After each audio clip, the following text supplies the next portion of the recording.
Welcome to Nightshift Horror. Before we check in tonight, don't forget to like, subscribe, and let me know where you're tuning in from. Now get comfortable.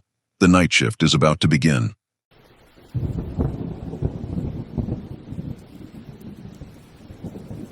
Story 1. Unit 12. Never reached the hospital. The GPS showed us turning into the ambulance bay at exactly 11:47 p.m. The cardiac monitor had flatlined 3 minutes earlier. My hands were still shaking from compressions when dispatch asked for our arrival confirmation. And I remember looking at the empty loading dock, the silent automatic doors, and realizing we were still moving. I joined Riverside County Emergency Medical Services in the spring of 2018, completing my paramedic certification after 3 years as an EMT basic. My partner that night was Kyle Brennan, a 12-year veteran who'd trained half the county's field responders. We'd been running together for 8 months, working the overnight rotation that covered the Eastern District. A 60-mile radius of rural routes, highway corridors, and 3 hospital destinations. Unit 12 was our assigned rig, a 2017 Ford E4 50 Type 3 ambulance with 98,000 miles and a rebuilt transmission that sometimes hesitated in third gear. The call came through at 10:32 p.m. Dispatch reported a 61-year-old male, chest pain radiating to left arm, conscious and alert at a residence on Lakewood Drive. Standard cardiac protocol. Kyle drove while I prepped the jump bag, running through medication dosages in my head the way I always did. Aspirin, nitroglycerin, morphine if pain scale exceeded 7. The route took us northeast through areas where cell reception dropped intermittently, where streetlights gave way to long stretches of darkness interrupted only by porch lights and reflective mailbox numbers. We arrived at 10:51 p.m.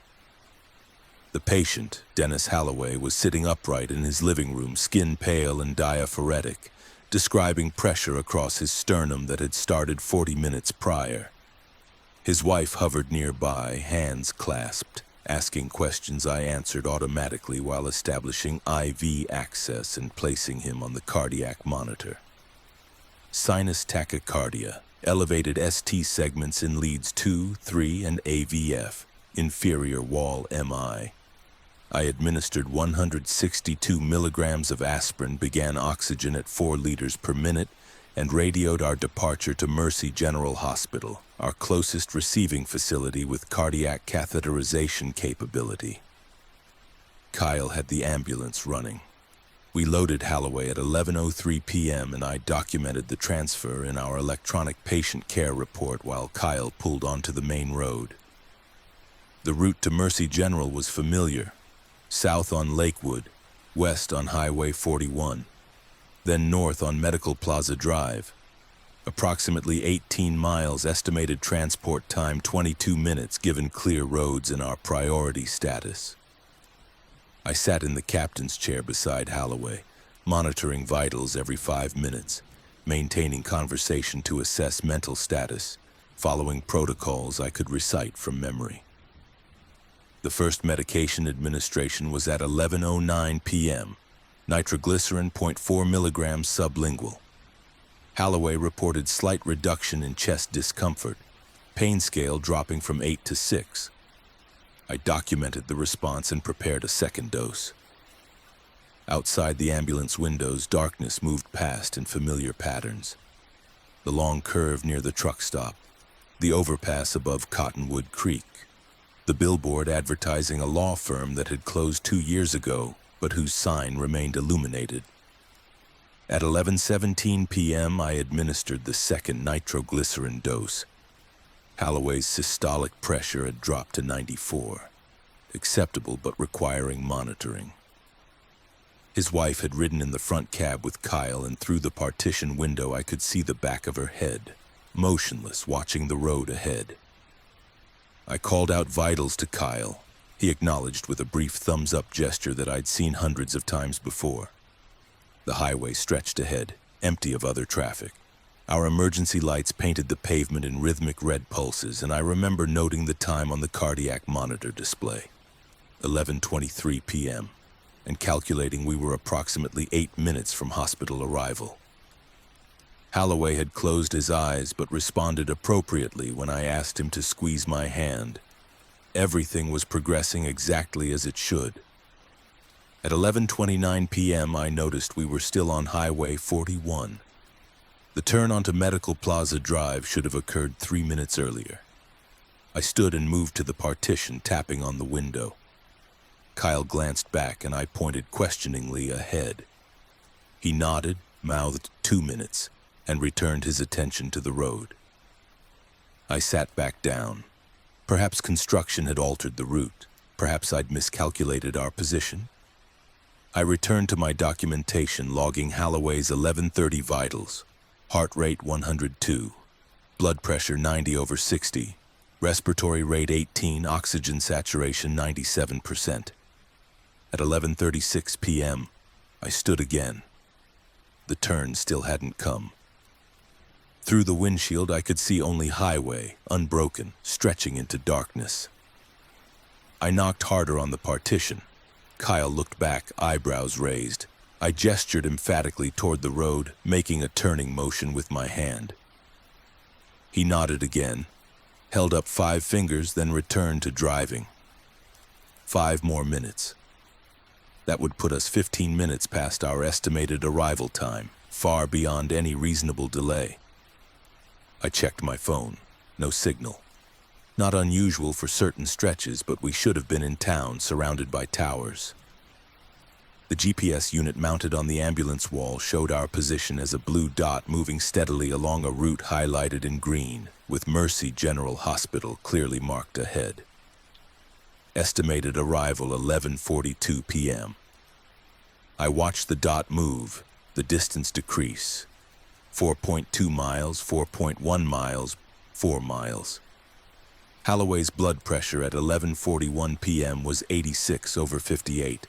I administered a fluid bolus and prepared for potential deterioration. Through the partition, I could see Kyle's profile unchanged, focused on the road. I could see Mrs. Holloway in the passenger seat, still motionless. The darkness outside remained unbroken except by our lights. At 11:47 p.m., the GPS announced arrival. I looked up. We were on a highway. No hospital, no medical plaza, no city lights. The cardiac monitor chose that moment to alarm. Holloway had arrested. I initiated CPR immediately, calling out to Kyle that we needed to stop, that I needed him in back for compressions while I managed the airway. The ambulance didn't slow. I continued compressions, counting aloud, watching the monitor flatline, calling louder for Kyle to pull over. The ambulance continued at steady speed. I couldn't stop compressions to physically get Kyle's attention. Mrs. Holloway hadn't turned around despite my shouting. I compressed Holloway's chest. 30 compressions, 2 breaths, another 30, another 2, until my arms burned and sweat dripped into my eyes. The monitor showed a systole. No shockable rhythm, just absence. At 11:53 p.m., I stopped. Holloway was dead. I needed to call it to notify medical control to document time of death. But I also needed to understand where we were and why Kyle hadn't stopped. I moved to the partition and pounded on it with both fists. Kyle finally pulled over. The ambulance stopped on an empty highway. I threw open the side door and jumped out, running to the driver's window. Kyle lowered it, looking at me with mild concern. "What's wrong?" he asked. "He arrested," I said. 6 minutes ago. Where are we? Why didn't you stop?" Kyle gestured ahead. "We're here. Mercy General right there." I turned. There was only darkness and road. "Kyle, there's nothing there." He pointed again, more emphatically. "Right there. Pull Bay 2. We just arrived." I looked at Mrs. Holloway. She was crying silently, tears reflecting in the dashboard lights. But she nodded in agreement with Kyle. "We're here," she whispered. I walked around the ambulance. Highway stretched in both directions, no buildings, no lights except ours. I checked my phone again. 11:56 p.m., no signal. I returned to Kyle's window. "Call dispatch," I said. "Ask for our location." He picked up the radio handset. "Unit 12 to County Dispatch." "County Dispatch." "Go ahead, Unit 12. We're 1023 at Mercy General requesting timestamp." "Copy, Unit 12. You are 1023 at Mercy General. 11:47 p.m. is logged. Do you require assistance?" "Negative," Kyle said and replaced the handset. He looked at me. "See?" I climbed back into the patient compartment. Holloway's body lay on the stretcher, monitor leads still attached, the screen showing a flat green line. I began documenting time of death, 11:53 p.m., and initiating the post-cardiac arrest protocol that I knew by heart. I photographed the monitor strips. I noted all interventions.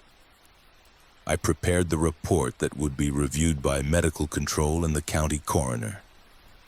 At 12:04 a.m., Kyle opened the rear doors. "Let's transfer him," he said. I looked past him. We were in an ambulance bay. Fluorescent lights hummed overhead. A receiving nurse stood nearby with a clipboard. Mercy General's logo was visible on the wall behind her. I had no memory of the ambulance moving. I helped Kyle unload the stretcher. The nurse accepted our report without comment. Cardiac arrest en route, resuscitation attempted, time of death 11:53 p.m. She logged our arrival time as 11:47 p.m., the moment the GPS had indicated we'd reached the hospital, the moment Holloway's heart had stopped. We cleaned the ambulance and restocked supplies. Kyle seemed untroubled, moving through the familiar routine with the calm efficiency that had made him an excellent partner. Mrs. Holloway had gone inside with her husband's body. The night was cool and still. I completed my electronic patient care report, noting every detail, every timestamp, every intervention. The system accepted it without error. At 12:41 a.m., we cleared from the hospital. Kyle drove us back towards station. I sat in the passenger seat watching the route, recognizing landmarks, confirming we were taking the correct roads. The drive took 14 minutes. Kyle parked Unit 12 in its designated bay, and we carried our equipment inside to restock and decontaminate. The next morning, I reviewed the GPS log from Unit 12. It showed continuous movement from the Lakewood Drive scene to Mercy General Hospital. Arrival time 11:47 p.m. Total transport time 19 minutes. No stops, no deviations. The route highlighted on the map followed Highway 41 west to Medical Plaza Drive north, exactly as it should have. I reviewed dispatch recordings. They showed our departure notification at 11:03 p.m. and our arrival notification at 11:47 p.m. No communications during the gap when I'd been trying to determine our location. I reviewed the cardiac monitor data strip. It showed consistent rhythms until 11:47 p.m., at which point it flatlined. The timestamp matched precisely with the GPS arrival time. I asked Kyle about the transport 3 days later during a quiet moment between calls. He remembered it as routine. Cardiac patient, inferior MI, arrested just as we arrived at the hospital. Unfortunate but not unusual. When I described the extended drive, the highway that seemed to continue endlessly, he looked at me with concern and suggested I might be experiencing fatigue. I'd been working significant overtime, he noted. Perhaps I needed a break. I requested the hospital's receiving log. Mercy General confirmed our arrival at 11:47 p.m. Unit 12, Paramedic crew Brennan and Novak, patient Holloway, cardiac arrest en route, deceased upon arrival.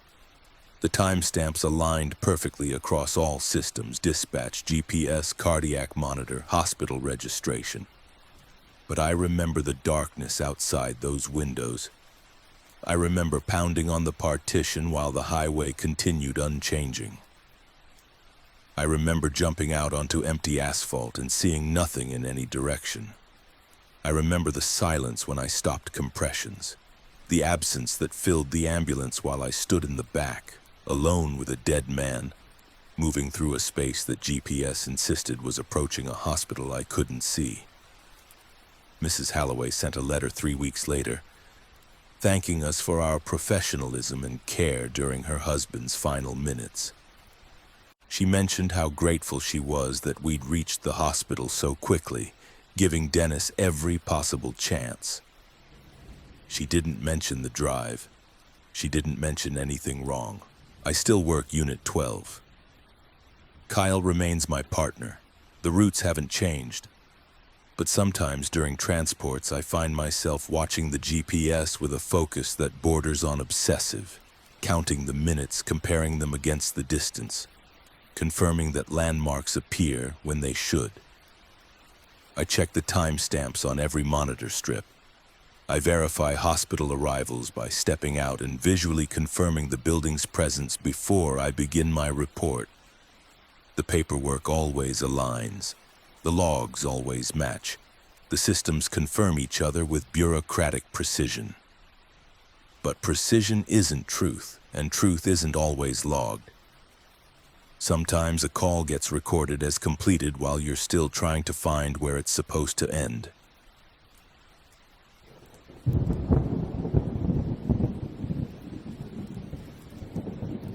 Story 2.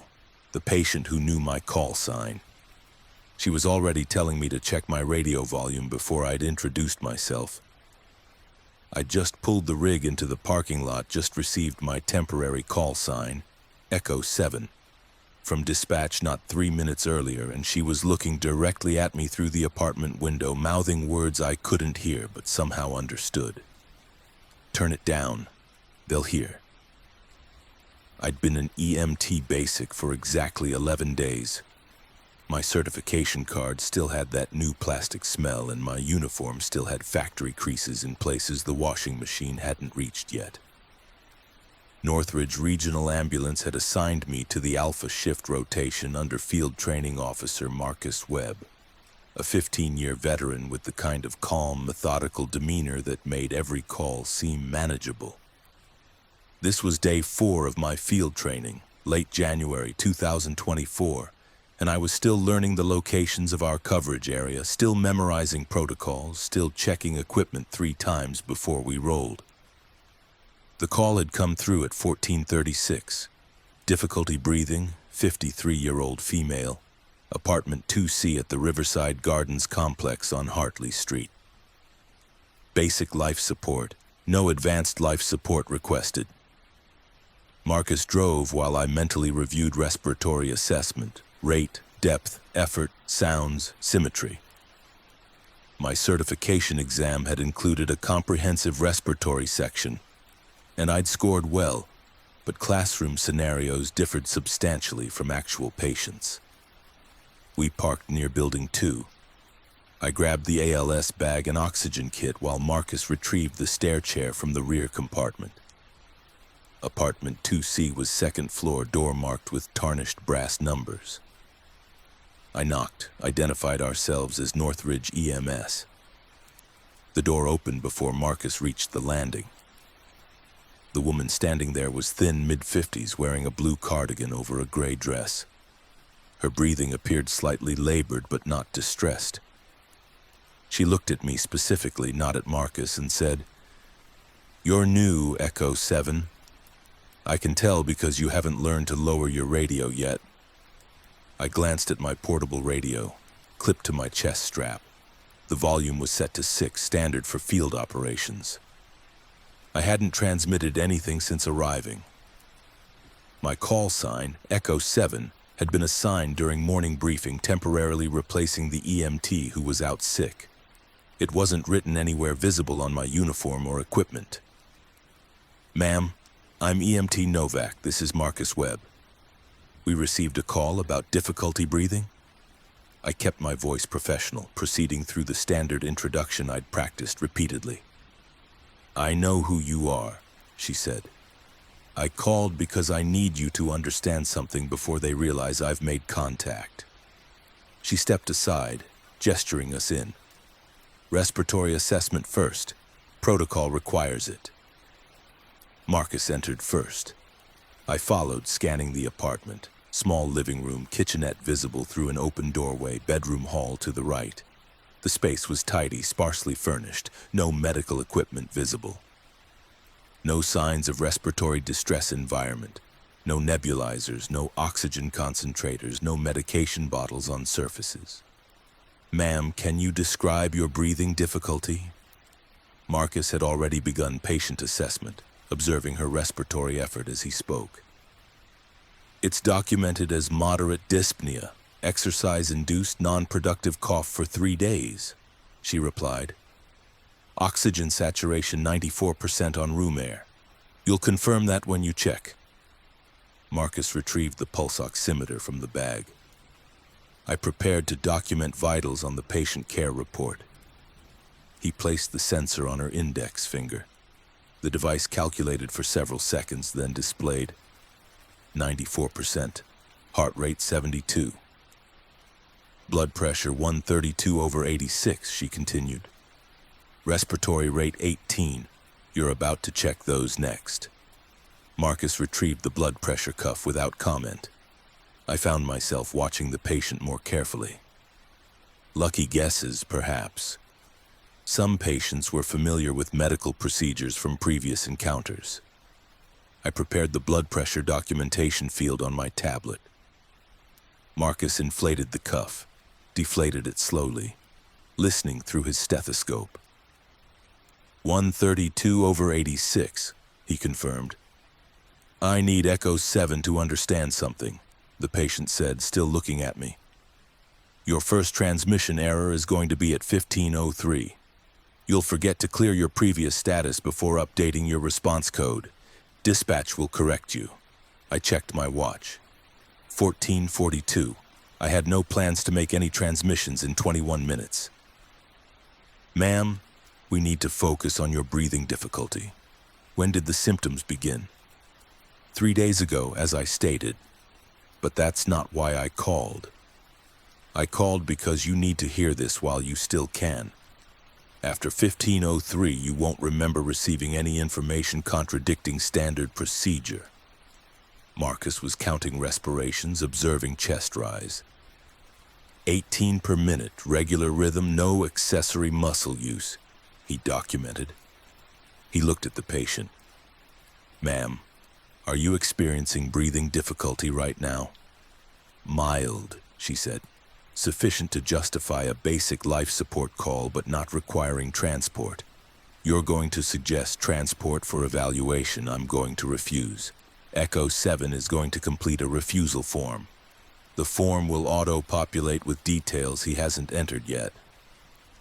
I opened the electronic patient care report on my tablet. The refusal form template was blank, waiting for my input if the patient declined transport. "Ma'am, do you have any medical history we should be aware of?"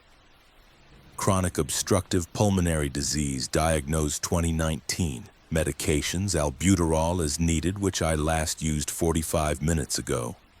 Allergies, none. Primary physician, Dr. Catherine Reeves at Northridge Family Medicine. All of this is already in your system." I checked the patient information field. Name, Laura Finch. Date of birth, September 14th, 1970. Address, this address. Medical history, COPD, diagnosed 2019. Medications, albuterol, PRN. Allergies, none documented.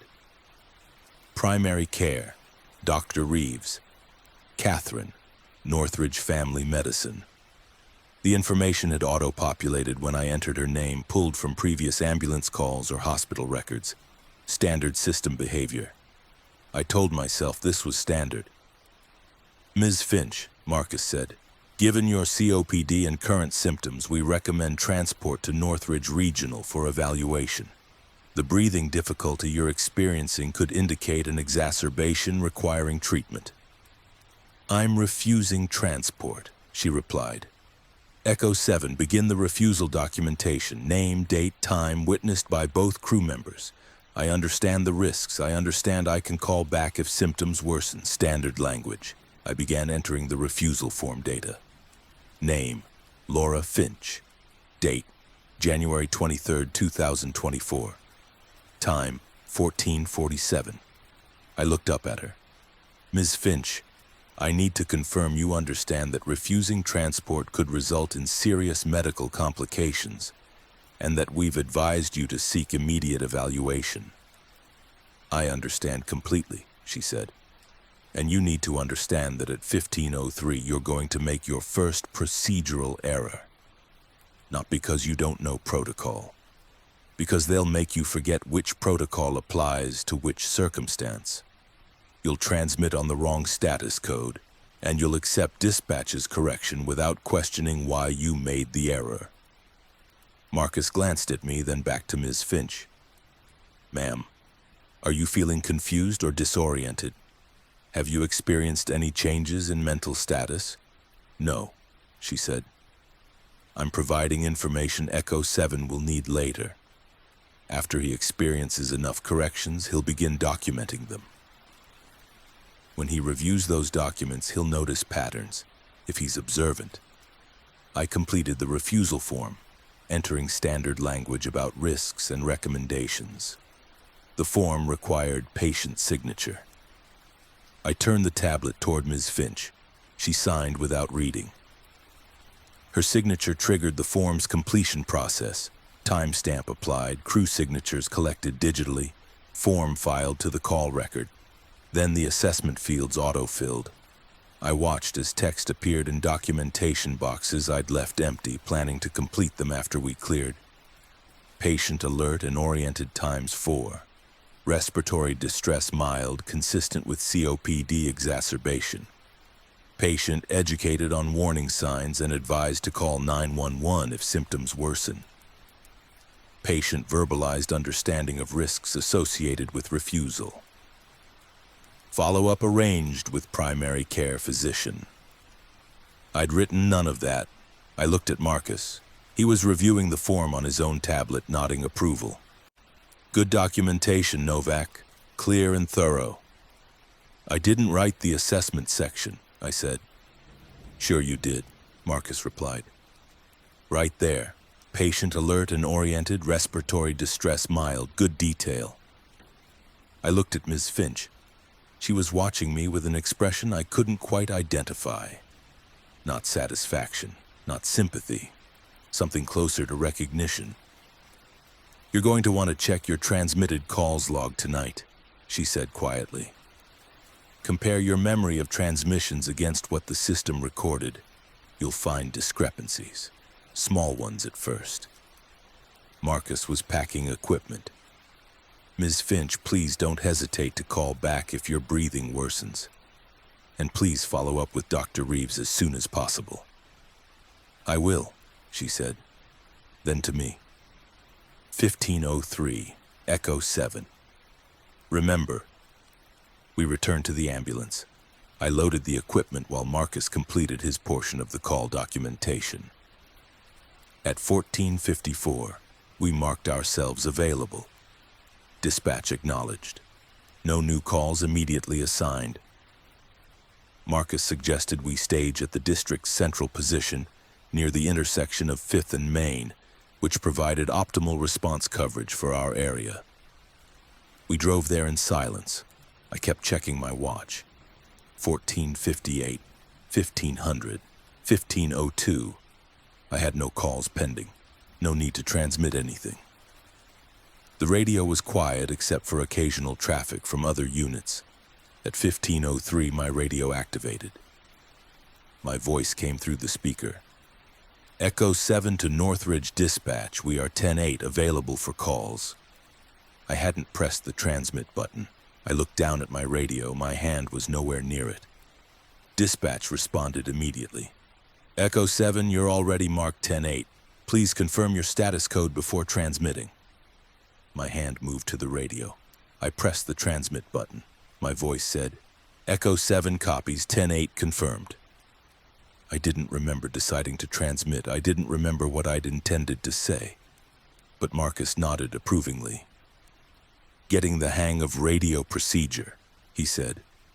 I sat in the passenger seat staring at my radio. I'd transmitted. The radio log would show I'd transmitted. Dispatch had responded to my transmission. but I didn't remember the decision to transmit, didn't remember the moment before my hand moved.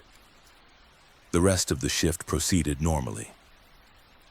6 more calls, a fall with no injury, a diabetic emergency resolved with oral glucose, a transport for a dialysis patient, a motor vehicle accident with minor injuries, a psychiatric emergency requiring police assistance, and a lift assist for a bariatric patient. Standard call types, standard procedures. I documented each one carefully, making sure to complete all fields myself before the forms could auto-populate. At 22:30, shift ended. Marcus completed his training evaluation, noting satisfactory performance in all categories. I logged out of the tablet system and prepared to head home. Before leaving, I accessed the ambulance services computer system and opened my transmission log for the shift. 15:03. Echo 7 to Northridge Dispatch, 10-7, unavailable for calls. Not what I'd said. I'd stated 10-8, available. I was certain. Dispatch had corrected me because I'd stated a status I was already logged as maintaining. I'd transmitted availability when I was already available. But the log showed I'd transmitted unavailability. And dispatch had corrected me because unavailability was incorrect. I just cleared from a call and should have been available. I checked the call log for the Finch residence. The timestamps showed arrival at 14:39, patient contact at 14:41, refusal of transport at 14:47, cleared available at 14:54. The documentation I'd written, the parts I'd actually written, remained unchanged. But the auto-populated assessment had expanded. It now included detailed respiratory sounds documentation. Clear bilaterally in upper lobes, scattered wheezes in lower lobes, no rails or raunchy. I hadn't auscultated her lungs. Marcus hadn't documented doing so. Yet there it was, specific and clinical. I drove home trying to reconstruct the transmission. I remembered sitting in the ambulance. I remembered checking my watch. I remembered my radio activating and my voice transmitting. I remembered dispatch's correction, but I couldn't remember the decision, the intention, the moment of reaching for the radio. Over the next week, I documented every transmission I made. I wrote them down immediately after transmitting, time, content, exact wording. Then each night I compared my notes against the system logs. January 24th, 1621. I transmitted Echo 7 en route to 42 Maple Street. Log showed an Echo 7 on scene at 42 Maple Street. January 26th, 11:07. I transmitted Echo 7 requesting additional unit for lifting assistance. Log showed Echo 7 requesting advanced life support for cardiac emergency. January 27th, 1945.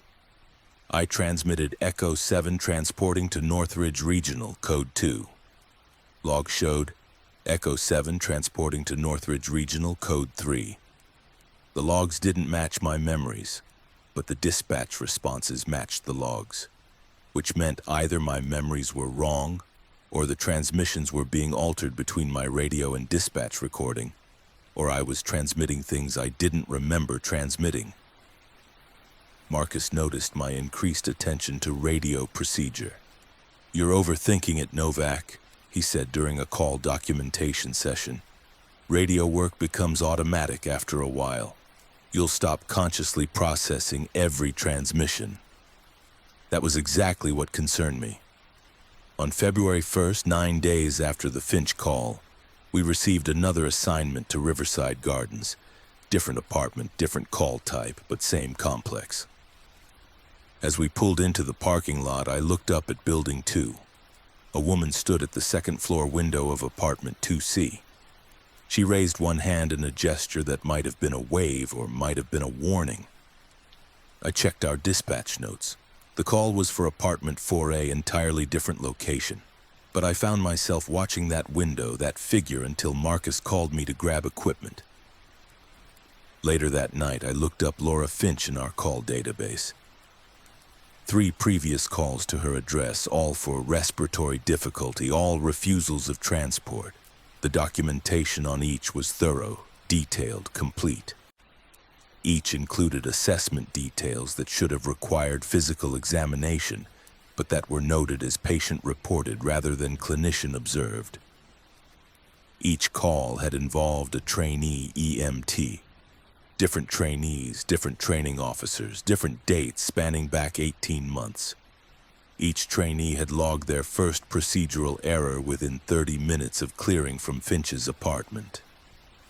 I'm still assigned to Echo 7 on days when the regular EMT is unavailable. I still respond to calls throughout the district. My radio procedure has become automatic, just as Marcus predicted.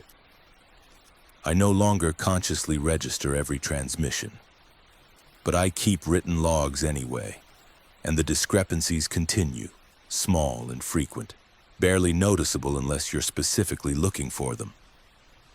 Sometimes I'll be reaching for equipment and find I've already transmitted an arrival I don't remember calling in.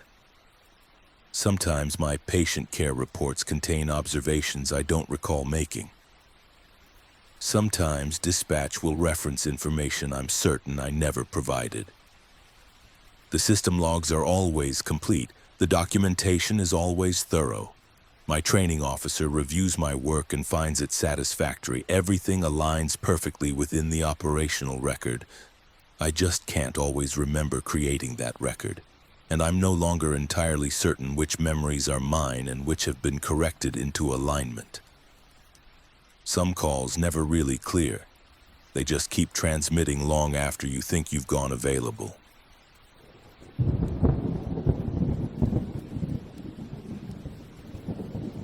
Story 3.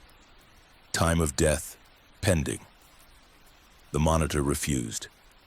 I'd pressed the button 17 times, cycling through every rhythm analysis protocol, every assessment algorithm, every confirmation sequence the device possessed. Asystole on all leads, no electrical activity, no mechanical pulse, pupils fixed and dilated, core temperature declining. But where the timestamp should have appeared, that definitive moment when a medic confirms what the body has already declared, there was only a blinking cursor and the word pending in yellow text. I'd been an advanced life support paramedic for 7 years when I ran that call. Certified in advanced cardiac life support, pediatric advanced life support, and pre-hospital trauma life support. I worked for Metro City Emergency Services assigned to Medic 41 covering the downtown and industrial corridor districts. My partner was Rachel Kimball, a paramedic with similar tenure and certifications, someone I'd worked with long enough that we moved through calls with minimal verbal communication, each anticipating the other's actions. We'd pronounced dozens of patients between us. I knew the procedure. Press the analysis button, confirm asystole, document 3 lead readings showing absence of cardiac activity, note time, contact medical control if required by protocol, complete the death documentation checklist.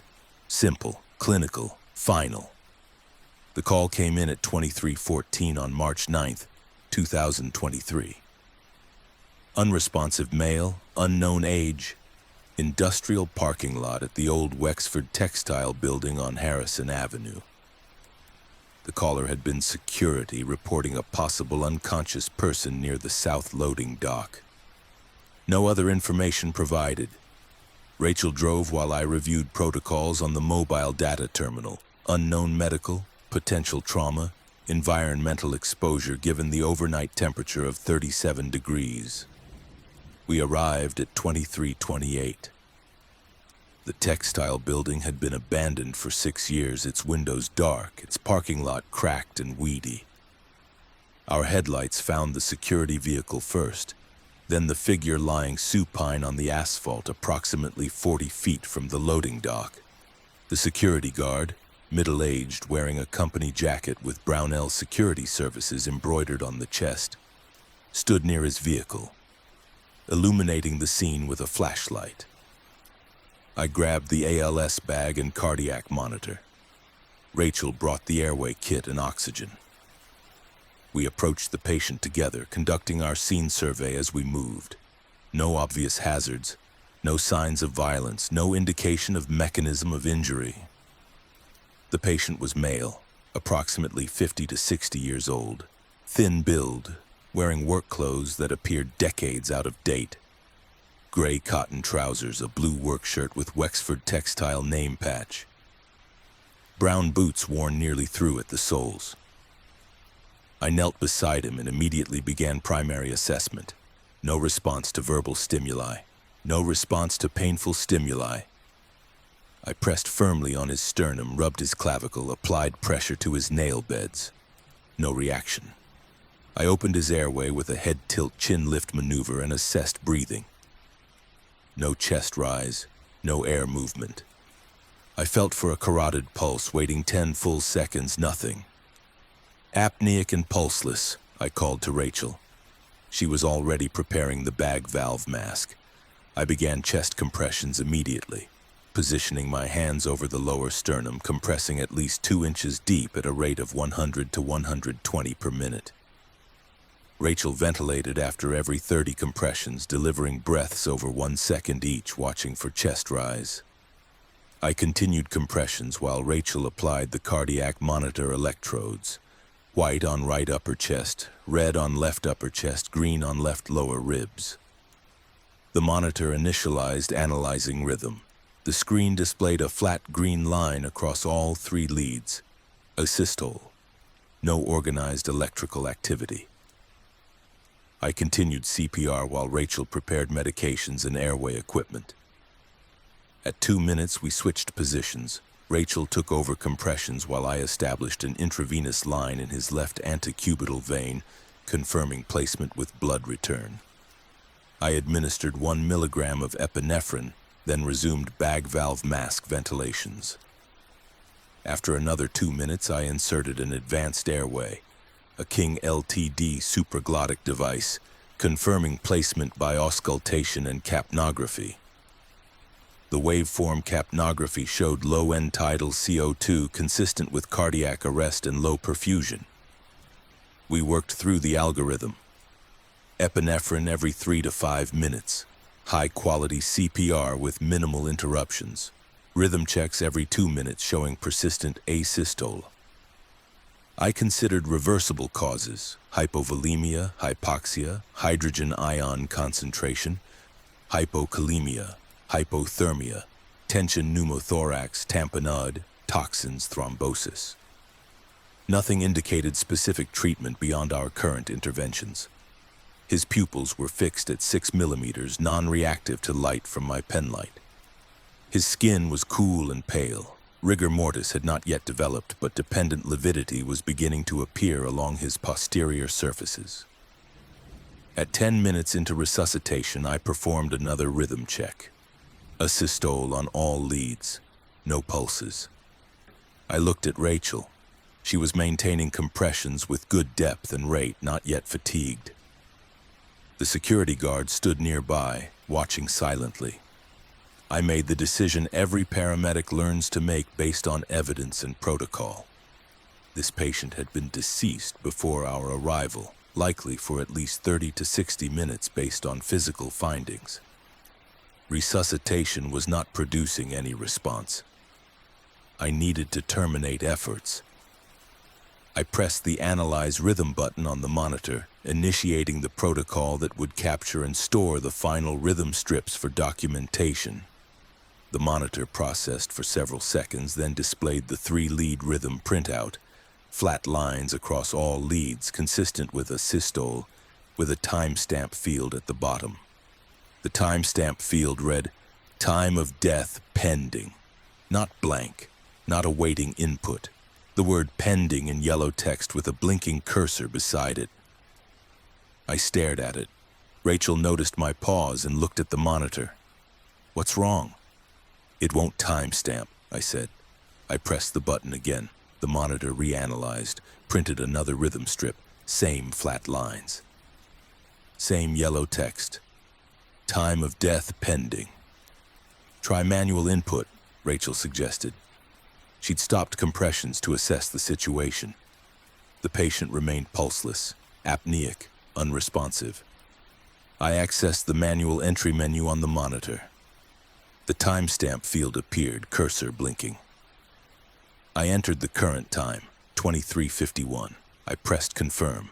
The field cleared, then repopulated with pending. I attempted to bypass the death documentation screen entirely, accessing the patient care report directly on the mobile data terminal to document time of death there. I entered patient information, assessment findings, interventions performed. When I reached the outcome field and selected deceased, a dialog box appeared. Cannot complete death documentation while cardiac monitor status is pending. Please resolve monitor documentation before proceeding. Rachel checked the patient's carotid pulse again. Still absent. She listened with her stethoscope at the apex of his heart. Silence. He's definitely gone, she said. This is a monitor malfunction. Call medical control, get verbal authorization to pronounce, and we'll document the equipment issue. I radioed Metro City Medical Control. Dr. Hassan Patel answered, his voice calm and familiar through the radio speaker. I provided my report. Unresponsive male, approximately 50 to 60 years old, found in asystolic arrest. CPR performed for 14 minutes, no response to interventions. Asystole confirmed on multiple rhythm checks. Physical findings consistent with death. Cardiac monitor equipment malfunction preventing timestamp documentation. Medic 4-1, based on your assessment and findings, you are authorized to terminate resuscitation efforts and pronounce the patient deceased at... Dr. Patel paused. What is your current time? I checked my watch. 23:54. Understood. Time of death 23:54, March 9th. Document equipment malfunction and proceed with standard death scene protocols. Medical control clear. Medic 4-1 clear, I replied. I documented Dr. Patel's verbal authorization in my notes. I attempted once more to enter time of death into the cardiac monitor. The field accepted 23:54, displayed it for approximately 3 seconds, then cleared and repopulated with pending. Rachel was already preparing to contact the coroner's office and notify police for death investigation. I covered the patient with a sheet from our supplies, leaving his face visible as protocol required until the coroner arrived. The security guard approached, asking if there was anything he could do. I requested he remain available for the police report and asked if he knew how long the patient had been lying there. I found him about 20 minutes before I called, he said. 1,100 hours. 2,300 hours. I was doing my rounds. He was already like this when I got here. Didn't think there was much point calling an ambulance, but company policy says call for anything medical. Did you recognize him? Rachel asked. Do you know if he works here? The guard shook his head. Building's been closed since 2017. Nobody works here. I patrol it twice a night, make sure nobody's broken in. Never seen this guy before. I returned to the ambulance to retrieve the thermal blanket to cover the body more fully while we waited. As I passed the cardiac monitor, still connected to the patient by the electrodes, I glanced at the screen. The rhythm display still showed a systole, but beneath it, new text had appeared. Resuscitation time, 14 min last intervention, epinephrine 1 mg at 23:42. Next intervention due, 23:57. Next intervention due. As if we were continuing resuscitation. As if we hadn't just received authorization to terminate efforts. I checked my watch, 23:56. I looked at Rachel. She was in the ambulance completing her documentation. I looked back at the monitor. The screen updated. Next intervention due, 23:57, 47 seconds. A countdown had appeared. 47 seconds, 46, 45. I found myself walking back to the patient. I didn't consciously decide to do so. I simply moved, drawn by training that said when the monitor indicates an intervention is due, you perform it. I knelt beside him, The countdown reached 0. My hands moved to his chest and began compressions. 30 compressions, adequate depth, adequate rate. I called to Rachel. Continuing CPR. She emerged from the ambulance confused. We just pronounced him. Monitor reset, I said, though I didn't know if that was true. Algorithm restarted. She hesitated, then moved to the patient's head and resumed ventilations through the advanced airway. We worked another cycle. 2 minutes. I checked the rhythm. Still a systole. I administered another dose of epinephrine because the monitor's medication timer indicated it was due. We worked another cycle. At 28 minutes total resuscitation time, I attempted to terminate efforts again. I pressed the analysis button. The monitor printed rhythm strips. Time of death, pending. I tried to step back to disconnect the monitor and remove the electrodes. The screen updated. Next intervention due. 0004-218. Rachel saw it too. This is insane, she said. The monitor is malfunctioning. We have medical control authorization to pronounce. We're not required to continue based on faulty equipment. She was correct. I knew she was correct. I radioed medical control again. Dr. Patel answered. I explained the situation. Monitor repeatedly resetting resuscitation protocol despite termination authorization. Display indicating pending interventions. I waited for him to tell us to disconnect the equipment and complete manual documentation. Medic 4-1, Dr. Patel said slowly. If your monitor is indicating interventions are due, and the patient is displaying any possibility of viable rhythm, protocol requires you to continue resuscitation until you can definitively confirm death. The patient is in a systole, I said. He has been throughout. No cardiac activity at any point. Understood, Dr. Patel replied. However, if your equipment is indicating protocol continuation, I cannot authorize termination until you can provide definitive confirmation that contradicts your equipment's assessment. Continue interventions and transport to Metro General for physician evaluation. The radio clicked off. I stared at the handset. Rachel stared at me. The monitor counted down. 1 minute 30 seconds until next intervention due. We're transporting a corpse? Rachel asked. I had no answer that made sense, but Dr. Patel's instruction was clear. If medical control cannot definitively authorize termination based on conflicting information from field equipment, transport for physician evaluation becomes the default. It was rare, almost never invoked, but it was protocol. We loaded the patient onto our stretcher at 0004. I continued CPR during loading. Rachel drove code 3, lights and sirens, while I maintained CPR in the back of the ambulance, following the monitor's continued prompts for interventions. Epinephrine every 4 minutes. Rhythm checks every 2 minutes showing unchanging asystole. Compression rate and depth tracked by the monitor's feedback system, which provided real-time corrections. Increase depth 5 millimeters, maintain rate. Good compressions. The transport took 9 minutes. I performed CPR for the entire duration. My arms burned. Sweat dripped into my eyes.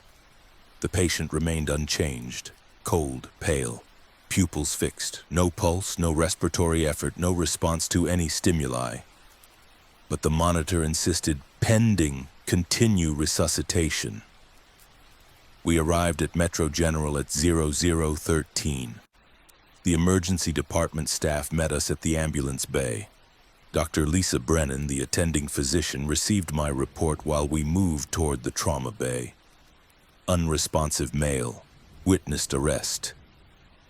I omitted that witnessed likely meant the security guard finding him already deceased. Prolonged resuscitation, asystole throughout. Cardiac monitor malfunction indicating pending death documentation. Dr. Brennan examined the patient in the trauma bay.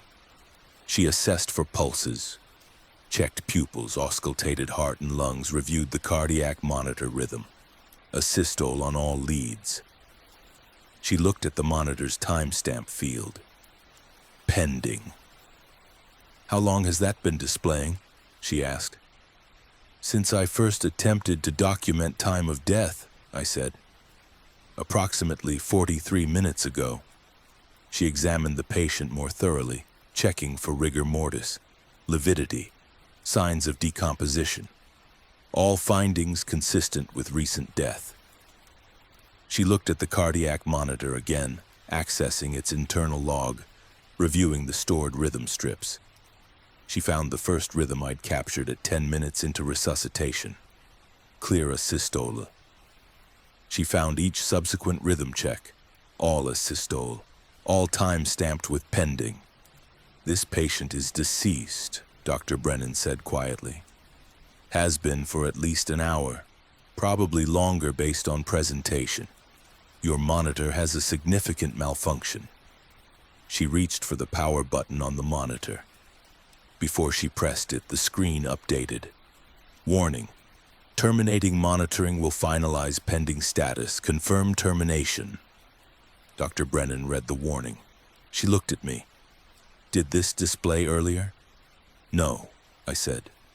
"This is the first time that specific message has appeared." She pressed the power button. The monitor emitted a confirmation tone. The screen went dark, then re-illuminated with the startup sequence.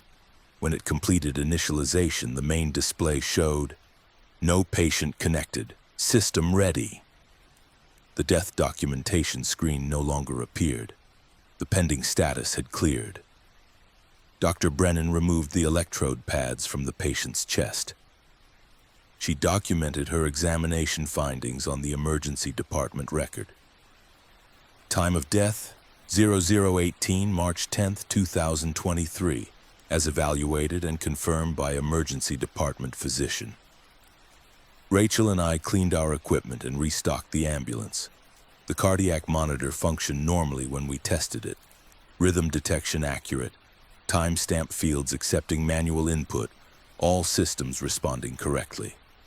We documented the equipment malfunction in our incident report and flagged the monitor for service evaluation. Our patient care report noted the unusual circumstances, the medical control consultations, the transport decision based on equipment indication. The service's biomedical equipment technician examined the monitor 3 days later. His report found no hardware faults, no software errors, no explanation for the pending status behavior. The monitor's internal memory log showed all the rhythm strips we'd captured, all properly time-stamped, but every timestamp was 0018, the moment Dr. Brennan had powered down the device. As if the monitor had retroactively applied a single time of death to every assessment we'd performed, erasing the hour of pending status that had prevented us from documenting death in the field. I reviewed the call recording from medical control. Dr. Patel's instructions were clearly preserved. Continue interventions if equipment indicates protocol continuation. Transport for physician evaluation if unable to resolve conflicting information. Standard medical direction for ambiguous circumstances. Nothing unusual in the recording itself. But I remembered what he'd said during that second radio call. Not if the patient is displaying any possibility of viable rhythm, which is what I'd initially recalled. The recording captured his exact words. If your equipment is indicating protocol continuation. He'd deferred to the equipment, not to clinical assessment. He'd required mechanical confirmation before authorizing termination. The patient was never identified. The coroner's investigation found no identification on the body, no matches in missing person databases, no fingerprint matches in any system.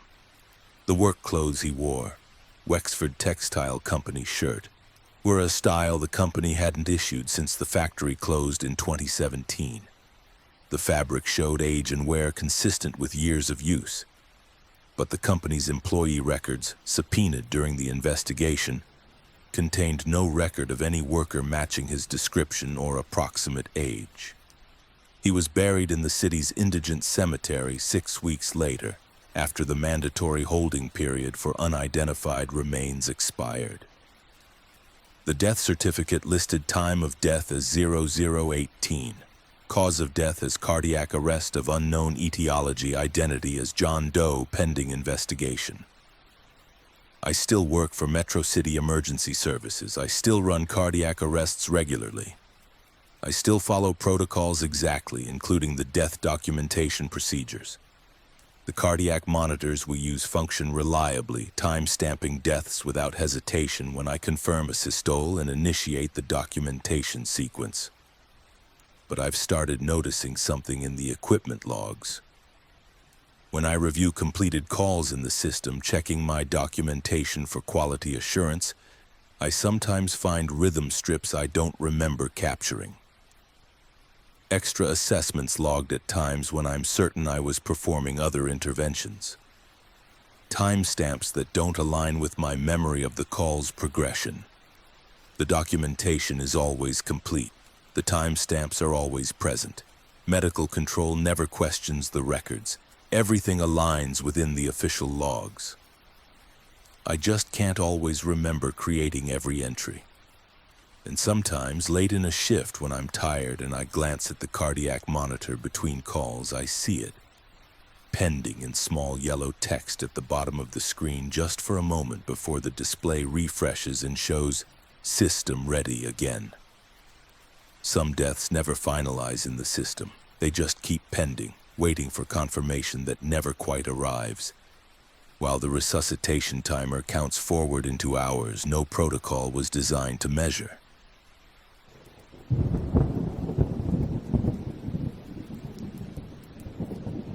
Story 4. The transfer call. The patient was already loaded when I arrived at Valley Regional Hospital.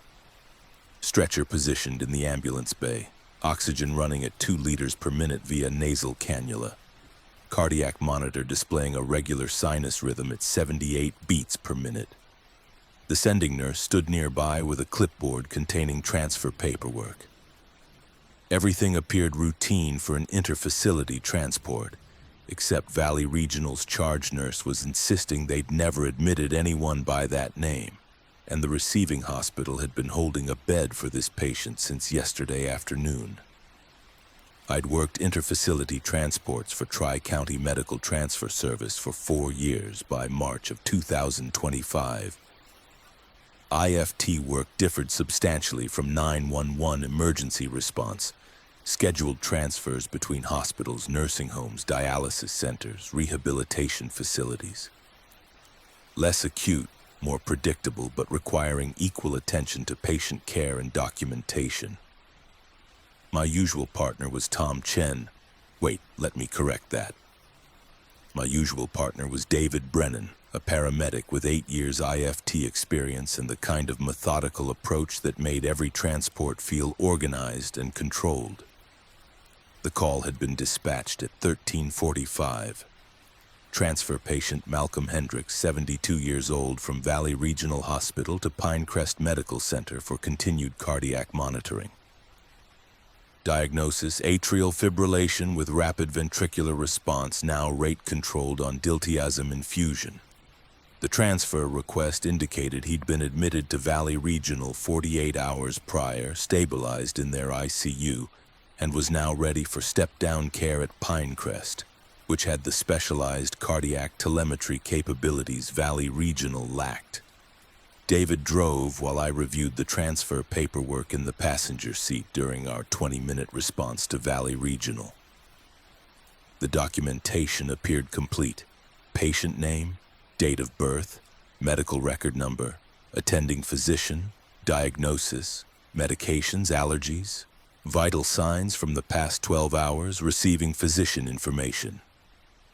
Standard interfacility transfer packet, the kind I'd reviewed thousands of times.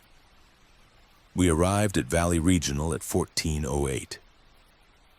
The ambulance bay was empty except for one stretcher positioned near the entrance, attended by a nurse I didn't recognize, middle-aged woman, scrubs bearing Valley Regional's logo, name badge reading K. Morrison, RN. Beside the stretcher lay an elderly man, thin and pale, oxygen cannula in place, hospital gown partially visible beneath a white blanket. "Malcolm Hendricks?" I asked, approaching. Nurse Morrison nodded. "Ready for transport to Pinecrest. All paperwork is here." She handed me the clipboard. I began my standard transfer assessment, introducing myself to the patient. "Mr. Hendricks, I'm Adam Foster, paramedic with Tri-County Transfer. We'll be taking you to Pinecrest Medical Center today. How are you feeling?" The patient looked at me but didn't respond. His eyes tracked my movement, alert and focused, but he remained silent. I checked the transfer paperwork.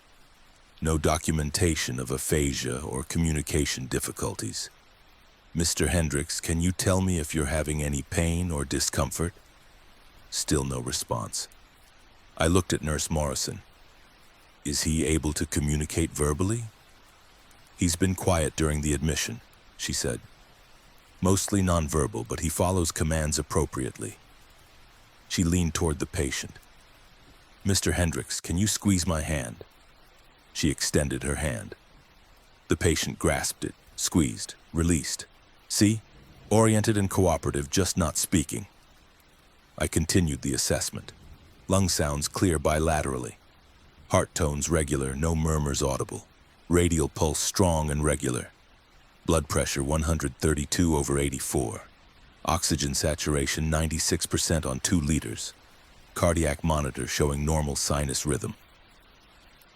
All findings consistent with a stable post-treatment cardiac patient ready for transfer. David prepared the ambulance stretcher while I reviewed medications. Diltiazem infusion running at 15 milligrams per hour via IV pump. Anticoagulation with enoxaparin. Last dose this morning at 0800 hours. Beta blocker, statin, proton pump inhibitor. Standard cardiac medication regimen. All doses and times documented on the medication administration record. We transferred Mr. Hendricks from the hospital stretcher to our ambulance stretcher, maintaining IV line patency and monitor connections throughout. Nurse Morrison provided final report.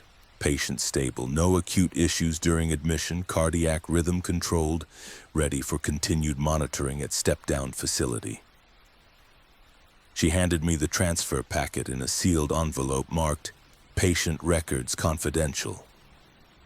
As David and I loaded the stretcher into the ambulance, a different nurse emerged from Valley Regional's entrance. Younger, wearing the same scrubs, looking somewhat agitated. She approached quickly. "Excuse me, are you transporting a patient from our facility?" "Yes," I said. "Malcolm Hendricks, transferring to Pinecrest." Her expression shifted to confusion. "We don't have a patient by that name. I'm the charge nurse on duty, Amanda Wells. I checked our census when I saw the ambulance. No Malcolm Hendricks admitted." "Are you sure you have the right facility?" I showed her the transfer paperwork. She examined it, frowning. "This shows our address, our phone number, our facility name. But the medical record number doesn't match our system format. And we haven't had anyone in bed 18 listed here as his room for 3 days. That room is closed for maintenance." David was securing the stretcher in the ambulance. I called to him. "Can you verify the dispatch information?" He checked the mobile data terminal. "Dispatch shows Valley Regional Hospital as pickup location. Patient name Malcolm Hendricks. Receiving facility Pinecrest Medical Center." Nurse Wells was scrolling through something on her phone, likely the hospital's patient database. "I'm looking at our complete census. No Hendricks. No patient matching this age or diagnosis currently admitted. I don't understand who gave you this transfer packet." I looked back toward the ambulance bay entrance. Nurse Morrison was gone. There was a nurse here, K. Morrison. She had the patient ready for transport. "We don't have a nurse named Morrison," Wells said. Not on this shift, not on any shift I'm aware of. She looked at the patient on our stretcher, visible through the ambulance's open rear doors. Who is that patient? Where did he come from? I had no answer. I radioed our dispatch. Tri-County 4 to dispatch, we have a situation at Valley Regional. Charge nurse states they have no patient by the name on our transfer order, requesting clarification. Dispatch responded, Tri-County 4, your transfer order shows Malcolm Hendricks from Valley Regional to Pinecrest Medical Center. Transfer was requested by Valley Regional Case Management yesterday at 16:30 hours. Is there a problem with patient identity? Valley Regional states no such patient was admitted here, I said. Several seconds of silence. Then, Tri-County 4, stand by. We're contacting Pinecrest to verify receiving information. Nurse Wells was still examining the transfer paperwork. This signature, allegedly from Dr. Nathan Cross, our hospitalist, I don't recognize it.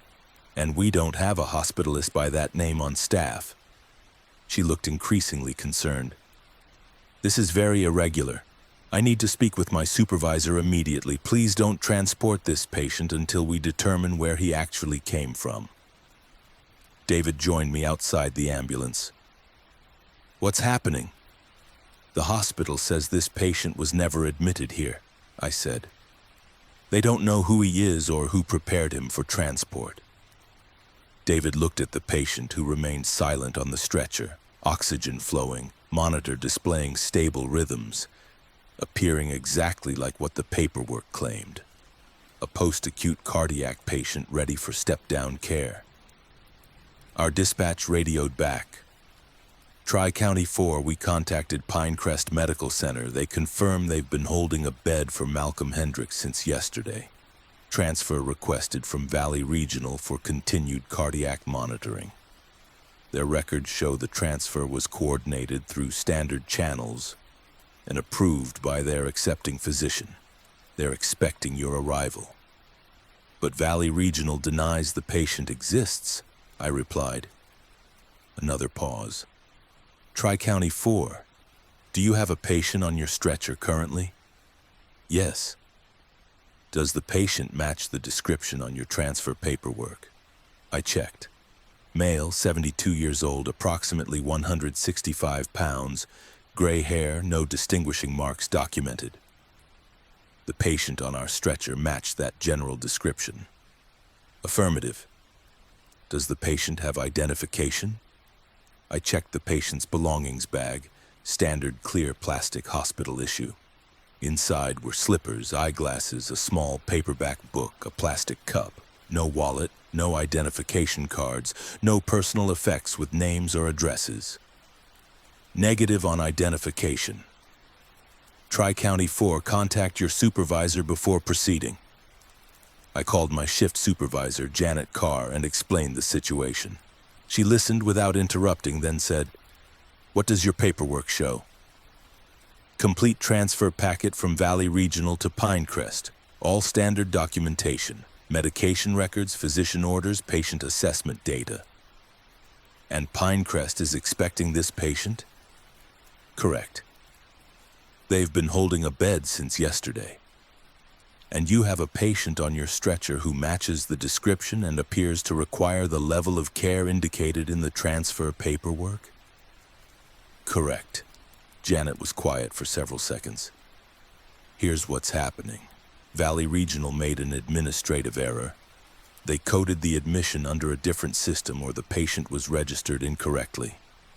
It happens, especially with transfers coordinated across different hospital networks. Pinecrest has a bed waiting. You have a patient who needs that bed. Complete the transport. Valley Regional and Pinecrest can resolve the documentation discrepancy through their medical records departments.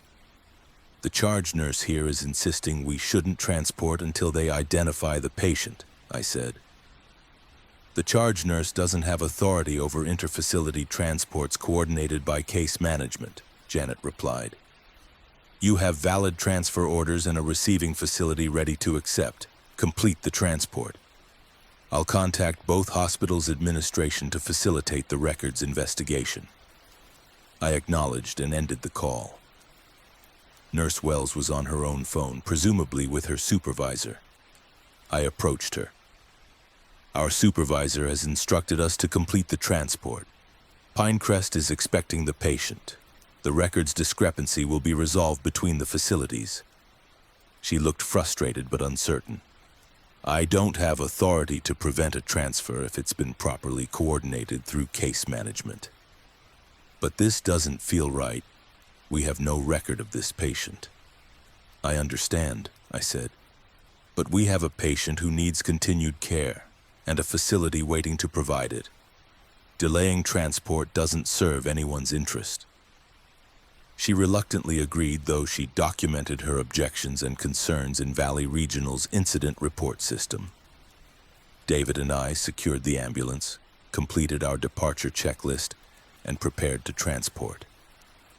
At 14:36, we departed Valley Regional Hospital. The patient remained stable, silent, monitoring showing no changes. The drive to Pinecrest Medical Center would take approximately 35 minutes via highway routes. David drove while I sat in the patient compartment, monitoring vital signs and maintaining documentation. Mr. Hendricks, if that was indeed his name, lay quietly, eyes open, occasionally shifting positions slightly, but never speaking. I attempted conversation several times, asking about his comfort, his symptoms, his understanding of where we were going. No verbal responses, just that same focused gaze tracking my movements, aware but uncommunicative. At 15:03, we arrived at Pinecrest Medical Center. The receiving nurse met us at the entrance, clipboard ready. Malcolm Hendricks, transfer from Valley Regional? Correct, I said. We've been expecting him. Bed is ready in our step-down unit, telemetry monitoring prepared. Dr. Patricia Vance will be the attending physician. She reviewed our transfer paperwork, comparing it against information on her clipboard. Everything matches our advance notification. Thank you for the transport. We moved Mr. Hendricks to the step-down unit, a modern floor with individual rooms on each equipped with cardiac monitoring and direct nursing observation. Room 14 had been prepared. Bed made, monitor configured, IV pump standing ready.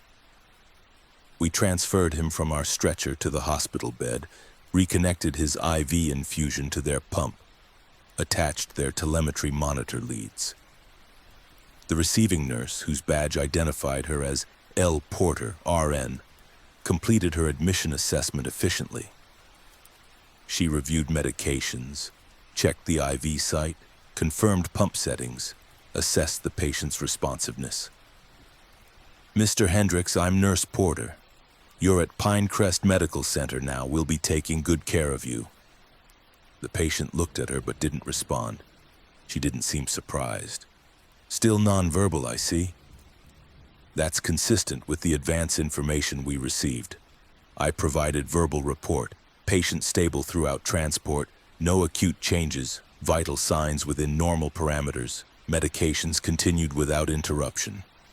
Porter documented everything on Pinecrest's admission record. She thanked us for a smooth transfer. David and I gathered our equipment and prepared to leave. As we walked toward the exit, I glanced back at room 14. Through the doorway, I could see Mr. Hendricks lying in bed, Nurse Porter adjusting his blankets, the cardiac monitor displaying its steady rhythm. Everything appeared exactly as it should for a routine step-down admission. At 15:27, we cleared the call and marked ourselves available. Dispatch acknowledged. Our mobile data terminal updated, logging the completed transport. Pickup Valley Regional Hospital 14:36, delivery Pinecrest Medical Center 15:27, patient Malcolm Hendricks, cardiac monitoring transfer, no complications. That evening I completed my detailed documentation, noting the unusual discrepancy regarding Valley Regional's census but documenting that all other aspects of the transfer had proceeded normally. I flagged the call for review by our quality assurance department, suggesting they follow up with both facilities to ensure patient identity had been properly confirmed. 3 days later, I received a call from Janet Carr. "I wanted to update you on that Hendricks transfer," she said. I contacted both hospitals to inquire about the record's discrepancy. "What did they find?" I asked. Valley Regional maintains they never admitted anyone by that name. They reviewed their entire census for the 72 hours before your transport. No Malcolm Hendricks, no patient matching that description or diagnosis. They checked their emergency department logs, their admission records, their billing system, nothing. What about Pinecrest? Pinecrest says the patient is doing well. He's still in their step-down unit, stable on telemetry monitoring. They have complete admission records, transfer documentation, and ongoing care plans. They insist the transfer coordination came through appropriate channels from Valley Regional Case Management. How is that possible if Valley Regional has no record of him? That's the question both facilities are trying to answer. Pinecrest reached out to the case manager supposedly listed on the transfer request. Doesn't exist in Valley Regional's employee directory. They tried to contact Dr. Nathan Cross, the hospitalist allegedly signing the transfer orders. No physician by that name on staff or in their credentialing database. So where did the patient come from? Unknown. Valley Regional suspects he was actually at a different facility. Possibly a data entry error mixing up facility names during transfer coordination. They're checking with other hospitals in the region. But so far, no one has reported a missing patient matching his description. What about the patient himself? Has anyone asked him directly? Janet paused. Pinecrest reports he remains nonverbal. They've consulted neurology, psychiatry, speech pathology. No organic reason for his inability to speak. He follows commands, responds appropriately to care, doesn't appear distressed, just doesn't talk. Has he been identified through any other means?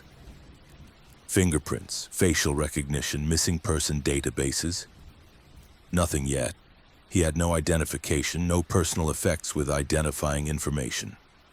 Pinecrest filed a John Doe report with local authorities while continuing his care. But here's the interesting part. His medical treatment is progressing exactly as the transfer paperwork predicted. The atrial fibrillation is responding to medications precisely as documented in those transfer orders. The lab values Pinecrest has drawn match the trends shown in the Valley Regional labs. Labs that Valley Regional insists they never actually performed. I didn't know how to process that information. So the transfer paperwork is medically accurate even though the sending facility denies creating it? Apparently. Pinecrest is treating it as an administrative mystery but a medical success. The patient is receiving appropriate care based on accurate clinical information. They're not going to discharge him until his identity is confirmed and appropriate placement is arranged. And we're not in any trouble for completing the transport? No. You followed proper protocols. You had transfer orders that appeared legitimate, a receiving facility that confirmed they were expecting the patient, and supervisor authorization to proceed. Quality assurance reviewed the call and found no procedural violations. The record's discrepancy is between the hospitals, not our responsibility. The call ended. I reviewed my documentation again, rereading every detail. The paperwork had been complete. The patient had been ready for transport. The receiving facility had accepted him without question. Everything had aligned perfectly within the transport process itself. Just the sending facility denied he'd ever existed. I looked up Malcolm Hendricks in public records databases out of curiosity. Several men by that name existed in our state, various ages, none matching the specific details from our transfer. I searched obituaries, no recent deaths. I searched property records, voter registrations, court documents. The name was common enough to generate results, but none connected to a 72-year-old man who should have been admitted to Valley Regional Hospital in early March of 2025. I still work interfacility transports. I still complete dozens of transfers monthly, moving patients between facilities for continued care. The paperwork always matches. The sending facilities always confirm patient identity. The receiving facilities always have beds waiting. But sometimes I find myself checking hospital census records more carefully before loading a patient. Sometimes I verify that the nurse handing me transfer paperwork actually appears in the facility's staff directory. Sometimes I ask patients their names directly, even when paperwork has already provided that information, just to hear them confirm their own identity aloud. Most patients answer. Most transfers proceed exactly as coordinated. Most documentation aligns perfectly across all systems. But occasionally I catch myself glancing at a silent patient on my stretcher, wondering if they know where they came from, wondering if they remember the admission that supposedly occurred but left no record behind, wondering if the medical history we're transporting with them is real or simply a very detailed story someone needed us to believe. The paperwork always completes. The beds are always ready. The transfers always succeed. Some patients just arrive from facilities that don't remember receiving them and travel to hospitals that have been expecting them all along.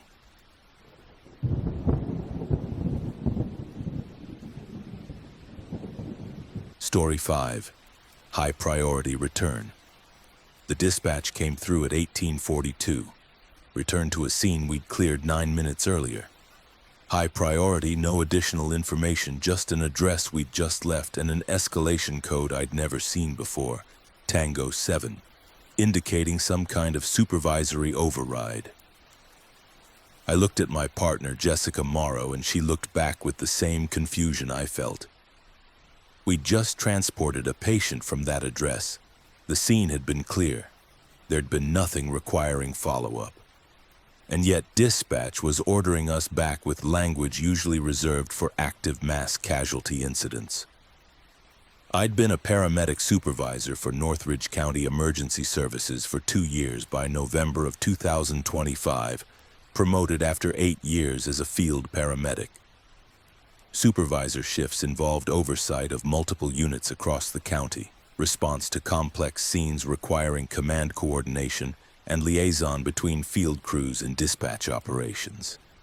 I usually worked from a supervisor vehicle, monitoring radio traffic and responding to calls where additional resources or decision-making authority was needed. That particular evening, I was riding along with Medic 8, Jessica on her evaluation shift for promotion to paramedic preceptor, covering the Northern District while our regular unit was out of service for maintenance. The original call had come in at 1817, elderly male, difficulty breathing, residential address on Clearmont Road. Jessica drove while I observed her scene management and patient care approach. We arrived at 1824 at a single-story ranch house, well-maintained, front porch light on. A woman in her 60s answered our knock, identifying herself as Mrs. Phyllis Crane, concerned about her husband Robert, who'd been experiencing increased shortness of breath over the past several hours. Robert Crane, 78 years old, sat in a living room recliner, breathing rapidly but able to speak in full sentences. Jessica conducted a thorough assessment, lung sounds with crackles in the bases bilaterally, oxygen saturation 89% on room air, history of congestive heart failure with recent medication changes, classic presentation of CHF exacerbation. She initiated oxygen therapy, established IV access, administered diuretics per protocol, and prepared for transport to Northridge Medical Center. The assessment and treatment took 14 minutes.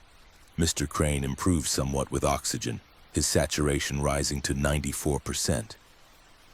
He was alert, conversational, expressing concern about being a burden. Jessica reassured him with calm professionalism. explaining the treatment plan and transport rationale. Mrs. Crane gathered her husband's medications and personal items, preparing to follow us to the hospital in her own vehicle. We loaded Mr. Crane at 1838. Mrs. Crane locked the house and walked to her car. The scene was clear. No other family present. No pets requiring care, no hazards, no unresolved issues. Jessica drove code 2, lights but no sirens, appropriate for a stable patient requiring monitoring but not an immediate crisis. I sat in the patient compartment, supervising Jessica's in-transit care and documentation. At 1841, we radioed our departure. Medic 8 en route to Northridge Medical with one patient, CHF exacerbation stable. Dispatch acknowledged. Standard transport. Estimated arrival 1857 given traffic and distance. At 1842, dispatch interrupted. Medic 8, return to scene at Clearmont Road immediately. High priority, Tango 7 escalation. Jessica, monitoring the radio from the driver's seat, responded, Dispatch, Medic 8 copies, but we're en route with patient on board. Can you clarify nature of callback? Medic 8, return to Clearmont Road scene. Patient will be transferred to incoming Medic 12. Tango 7 escalation in effect.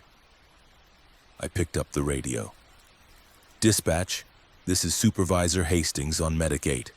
Requesting clarification on Tango 7 escalation. What is the nature of the emergency at the scene we just cleared? Supervisor Hastings, please return to scene. Medic 12 is en route to your location to assume patient care. Further information will be provided on scene. Tango 7 escalations were rare. I'd encountered one during my entire career, involving a hazardous materials incident where initial responders needed immediate recall due to exposure risk. But we'd transported a CHF patient. No hazmat, no scene danger, nothing that would justify pulling a unit back from an active transport. Jessica pulled into a parking lot and stopped. Medic 12 arrived within 2 minutes, faster than should have been possible given their last known position. They pulled alongside us and their crew, paramedics I recognized, Eric Donnelly and Sarah Vega, transferred Mr. Crane to their stretcher with efficient, silent coordination. No questions, no explanations. Just a seamless patient transfer and immediate departure toward the hospital. Mrs. Crane, who'd been following our ambulance, pulled into the parking lot looking alarmed. I approached her vehicle. Mrs. Crane, your husband is being transported in the other ambulance due to a dispatch issue. He's stable and they're taking him to Northridge Medical just as we planned. You can continue following them. She looked confused but nodded and followed Medic 12's departing vehicle. I returned to Medic 8. Jessica was staring at the mobile data terminal. Dispatch updated our status, she said. We're listed as responding high priority to Clearmont Road. ETA 4 minutes. I looked at the screen. The call details showed, return to scene, Clearmont Road, high priority medical units responding, Medic 8, Fire Engine 3, Battalion Chief 2. Fire and a battalion chief for a return to a residential address where we'd just completed an uncomplicated medical transport. Drive there, I said. Something's very wrong. Jessica drove code 3, lights and sirens, back toward Clearmont Road. The route took us through neighborhoods we'd just traversed. Everything appeared unchanged. No smoke, no visible emergencies. Just residential streets under evening darkness, porch lights glowing, occasional cars passing. At 1851, we arrived back at the Crane residence. Fire Engine 3 was already on scene, positioned in the driveway. 4 firefighters stood near the front porch, not engaged in any obvious activity, just waiting. The house looked exactly as we'd left it. Lights off, front door closed, no signs of disturbance. I exited the ambulance and approached the fire crew. Their captain, Mike Torres, someone I'd worked with on dozens of calls, looked at me with an expression I couldn't identify. Hastings, he said. Dispatch said you cleared from here 9 minutes ago. We did. We transported Robert Crane, CHF exacerbation. Dispatch called us back with a Tango 7 escalation. What's the emergency? Torres gestured toward the house. Dispatch reports high-priority medical at this address. Caller reported unresponsive male, unknown age, possible cardiac arrest. They gave us this address, same as your previous call. There's no one home, I said. We transported the only occupant. His wife followed us to the hospital. Dispatch insists the call is active, Torres replied. They ordered us here with emergency traffic. Battalion chief is en route. I radioed dispatch directly. Supervisor Hastings on scene at Clearmont Road. This is the address where Medic 8 just completed a transport 9 minutes ago. Residence is empty. Please confirm the nature of the emergency requiring our return. Dispatch responded. Supervisor Hastings 911 call received at 1846 reporting unresponsive male at that address. Caller disconnected before providing additional information. Callback attempts to the number have failed. Who was the caller? Phone number registered to that address. No name retrieved. The residents of this address are both en route to or at Northridge Medical Center, I said. There is no one here to have called 911. Supervisor Hastings, protocols require scene investigation when callback attempts fail and patient status is unknown. I approached the front door and knocked. No response. I tried the doorbell, no answer. I tested the door handle, locked. I walked around the house, checking windows, all closed, all dark. No signs of entry, no sounds from inside. Battalion Chief Sandra Yates arrived at 1857. She conferred with Torres and me, reviewing the situation. This doesn't make sense, she said. 911 call from an empty house reporting an unresponsive male at the same address where you just transported an unresponsive male? He wasn't unresponsive, I corrected. Robert Crane was alert and conversational throughout. CHF exacerbation stable, transported without incident. Yates radioed dispatch. Battalion 2 on scene at Clearmont Road. Resident secured and appears unoccupied. Requesting police response to assist with entry and welfare check. Police arrived at 1904. 2 officers who forced entry through the front door after repeated knocks and announcements went unanswered. We entered together, conducting a methodical search. Living room empty, furniture undisturbed, recliner where Robert Crane had been sitting now vacant. Kitchen empty, bedroom empty, bed made, bathroom empty. Closets, basement, garage, all empty, no one present, no signs of disturbance. The house appeared exactly as it had during our initial call, minus the occupants. The medication bottles Mrs. Crane had been organizing on the kitchen counter were still there. Prescription labels showing Robert Crane's name, furosemide and metoprolol among them. A coffee mug sat on an end table beside the recliner, still containing cold coffee. The television remote lay on the chair's armrest. No one's here, one officer confirmed after completing the search. House is secure. No signs of forced entry, no evidence of any emergency. I checked my mobile data terminal, pulling up our initial call documentation. Timestamps showed arrival at 1824, patient contact at 1826, departure at 1838.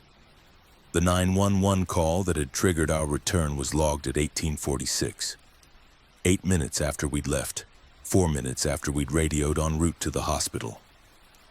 Someone had called from this house, from the phone registered to this address, reporting an emergency at the moment when the house should have been empty. Yates contacted dispatch supervisor. Battalion 2 to dispatch supervisor. We've completed a full search of the Clearmont Road residence. No occupants present, no signs of emergency, no explanation for the 911 call. Requesting call recording review. Dispatch supervisor responded, Battalion 2, we're reviewing the recording now. Stand by. We stood in the empty living room waiting. Jessica had remained with the ambulance monitoring radio traffic. The firefighters had begun checking their equipment, preparing to clear. The police officers were completing their incident report. Dispatch supervisor came back on the radio. Battalion 2, we've reviewed the recording. The 911 call is 47 seconds long. Caller is male, voice unclear, states unresponsive male at this address and provides the Clearmont Road address. When the call taker asks for additional information, the line disconnects. Callback attempts go directly to a fast, busy signal. Can you replay the caller's voice? Yates asked. Several seconds passed. Then dispatch supervisor. Battalion 2, we can transmit the audio to your mobile data terminal if you have playback capability. Affirmative, Yates said. She accessed her MDT and opened the audio file dispatch sent. The recording played through the terminal's small speaker. Static, background noise, then a male voice, strained and breathy, difficult to understand. Unresponsive male, Clearmont Road. Then more specific address numbers, then disconnection. I'd heard that voice an hour earlier. I'd listened to that voice describe his breathing difficulty, his medication history, his concerns about going to the hospital. I'd heard Robert Crane speak for 14 minutes during our assessment and treatment. That was his voice on the 911 recording, reporting himself as unresponsive, 8 minutes after we'd left with him in our ambulance. Yates looked at me. Is that the patient you transported? It sounds like him, I said carefully. But he was with us at 1846. We didn't arrive at the hospital until 1857. He couldn't have been here to make that call. Yates replayed the recording twice more. Each time the voice sounded increasingly familiar. The pitch, the breathing pattern, the slight hesitation before speaking. All consistent with Robert Crane's speech during our initial contact. I radioed Medic 12. Medic 8 to Medic 12, what is your current status? Eric Donnelly responded, Medic 12 is clear from Northridge Medical, available for calls. When did you arrive at the hospital? 1856, patient transferred to emergency department without complications. Did the patient speak during transport? A pause. Negative. He remained quiet. Why? I didn't answer. I looked at Yates. The patient we transported arrived at the hospital at 1856. The 911 call from this address came in at 1846, 10 minutes before hospital arrival, while he was in the back of an ambulance en route. The police officers suggested checking phone records to determine if the call had actually originated from the residence's landline. The phone, a traditional corded unit on the kitchen counter, showed no outgoing calls on its caller ID display. The last logged call was from 3 days prior. We cleared the scene at 1928. No emergency found, no patient located, no explanation determined.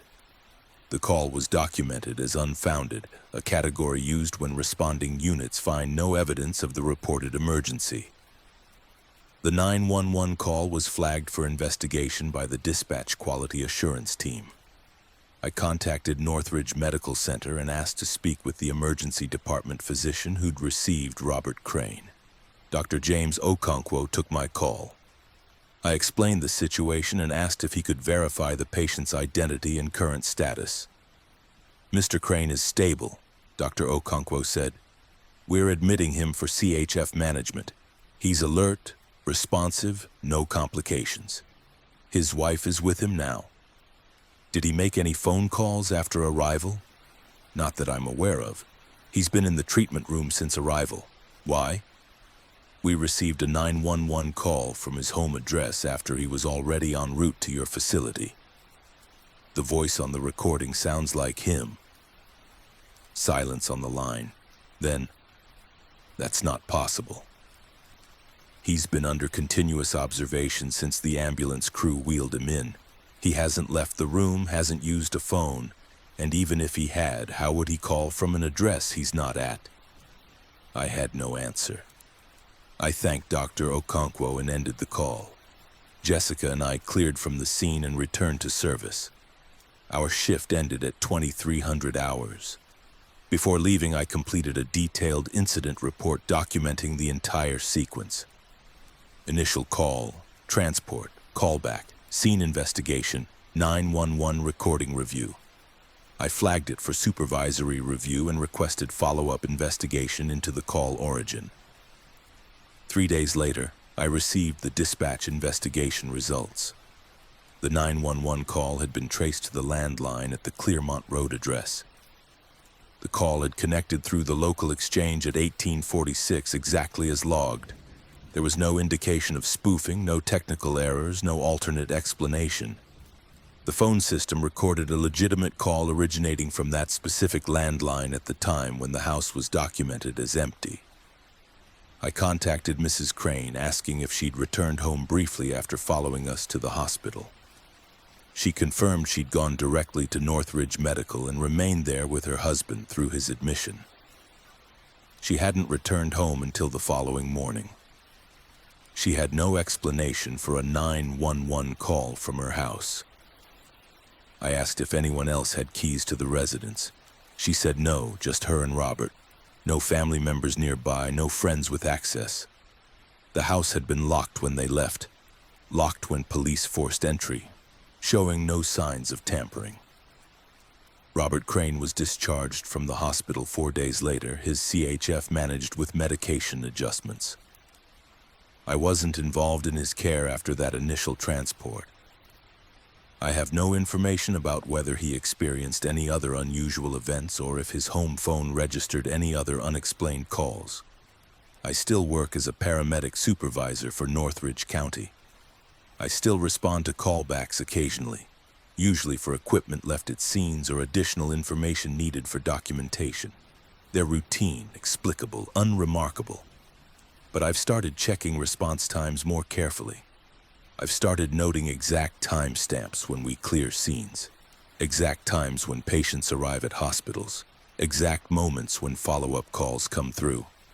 I've started verifying that the timeline makes physical sense.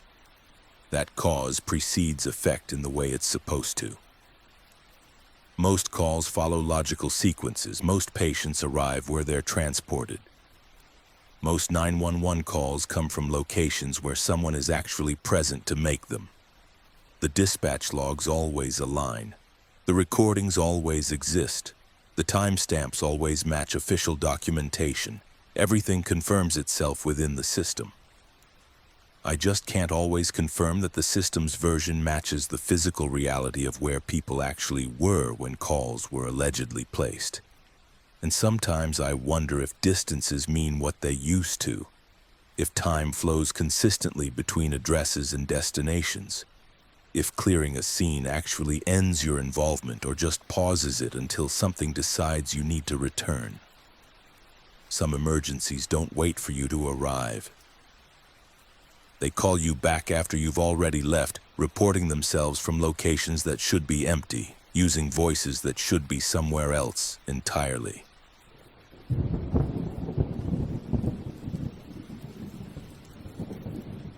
Story 6. The ambulance that wouldn't power down. The ignition was off, keys in my pocket, battery disconnect engaged, but the cardiac monitor continued cycling through patient data I'd never entered. At 02:37, 41 minutes after our shift had officially ended, Unit 23 remained fully powered, lights illuminated on the equipment panel, monitors active, oxygen system pressurized, radio transmitting periodic bursts of static. I'd completed the shutdown procedure 3 times following protocol exactly, and each time the ambulance reset itself within minutes, systems reactivating as though I'd never touched them. I'd worked night shifts for Riverside Emergency Medical Services for 9 years by December of 2025, primarily assigned to Unit 23 covering the East District overnight rotation. Night shift suited my temperament. Fewer interfacility transports, more acute 911 calls, less administrative interference, quiet hours between calls for documentation and equipment maintenance. My partner rotation varied monthly, but that particular week I was working with Travis Donnelly, a newer paramedic with 4 years' experience who was still learning the rhythms and peculiarities of overnight work. Our shift that night, December 7th into December 8th, had been moderately busy. 6 calls total, a motor vehicle accident with minor injuries at 22:15, a psychiatric emergency requiring police assistance at 23:41, a fall with hip fracture at 00:18, a diabetic emergency resolved with oral glucose at 00:53, a respiratory distress transport at 01:29, and a lift assist for a bariatric patient at 01:48. Standard call types, standard procedures, all completed without complications. At 01:56, we'd cleared from the lift assist and marked ourselves available. Dispatch acknowledged, no additional calls immediately assigned. We drove back to station, arriving at 02:03. End of shift was scheduled for 0200, meaning we were technically 3 minutes into overtime. But overnight crews typically had 15 to 20 minutes of post-shift equipment restocking and documentation completion that was understood and accepted. Travis began restocking supplies, replacing the glucose we'd used, replenishing bandaging materials, checking medication inventory. I started the ambulance shutdown procedure, a methodical sequence I'd performed thousands of times.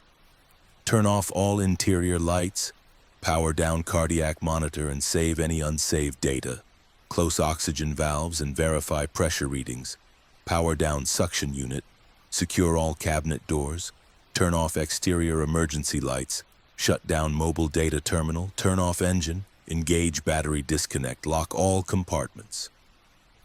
The cardiac monitor powered down normally when I pressed the shutdown button, screen fading to black.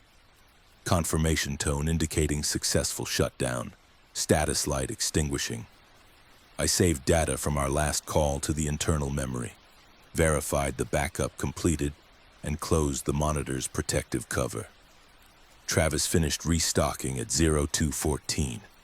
I completed the vehicle inspection checklist, documenting mileage, fuel level, equipment status. Everything was in order. We locked Unit 23 and walked toward the station entrance to complete shift paperwork. As I reached the door, I heard a sound behind me, the distinctive startup tone of our cardiac monitor. I turned.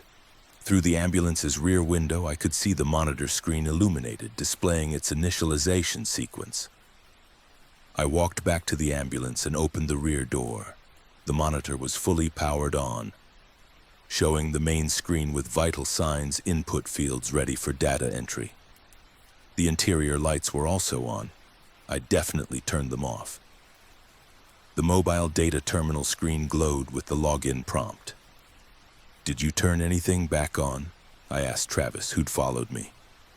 "No," he said. "I finished restocking and left everything as it was." I checked the ignition, still off. I checked the battery disconnect, still engaged.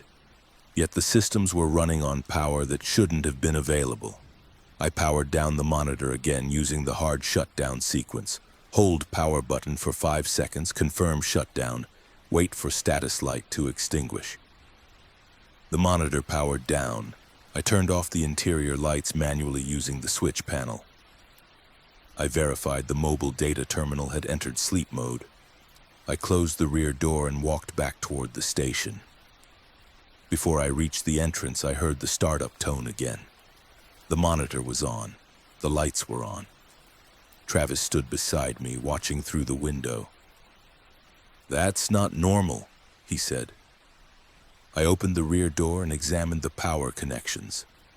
The monitor was plugged into the ambulance's internal power system, which drew from the main battery.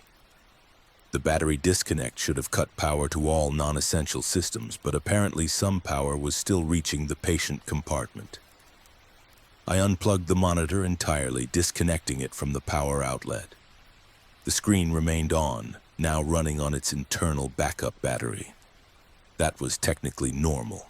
The monitor had a backup battery designed to maintain operation during power interruptions. But it shouldn't have activated during a routine shutdown. I powered down the monitor again, this time waiting for the backup battery indicator to confirm it had entered standby mode. The screen went dark. Status light extinguished. I left the monitor unplugged and exited the ambulance, closing and locking the rear door. Travis and I returned to the station.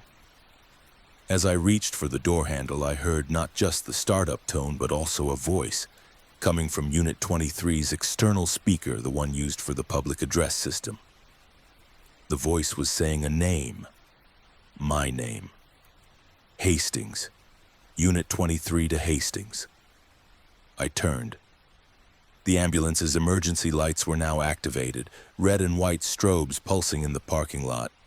The PA speaker repeated, Unit 23 to Hastings. Respond. Travis looked at me with visible alarm. Is someone in the ambulance? I approached Unit 23 and unlocked the rear door. The patient compartment was empty. The cardiac monitor, still unplugged, was powered on, displaying what appeared to be active patient data. I looked at the screen. Patient ID, Hastings Michael, age 37. Status in transit vitals, HR 72, BP 120/78, RR 16, SpO2 98%. Those were my vital signs, approximately. My name, my age, my physiological parameters displayed as though I were the patient being monitored during an active call. I powered down the monitor. The screen went black. I counted to 10, watching to see if it would restart. It remained off. I exited the ambulance, locked it, and walked directly to the station without looking back. Inside, Travis was already filling out an equipment malfunction report. I'm documenting the monitor for service evaluation, he said. That's a serious electrical fault. I agreed and added my observations to the report. We completed our shift paperwork, patient care reports, equipment checklists, incident logs. At 02:48, we prepared to leave. Through the station window, I could see Unit 23 in the parking lot. The emergency lights were off. The ambulance appeared dark and inactive. I walked out to perform one final check before leaving it for the day shift crew. I approached the driver's door and looked through the window. The mobile data terminal screen was on, displaying the dispatch interface. A call was showing on the screen. Active call location, Station 7. Patient Hastings, Michael Chief. Complaint, unknown priority, Code 3 assigned unit medic. 23, I opened the driver's door. The ignition was still off, keys still in my pocket. But the entire ambulance was now powered. Dashboard lights, radio, MDT. Patient compartment lights visible through the partition window. The engine wasn't running, but every electrical system was active.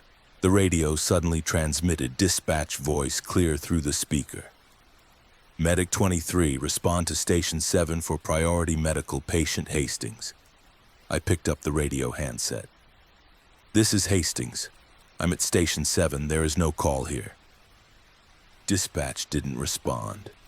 The radio clicked as though someone had released a transmit button, but no voice followed.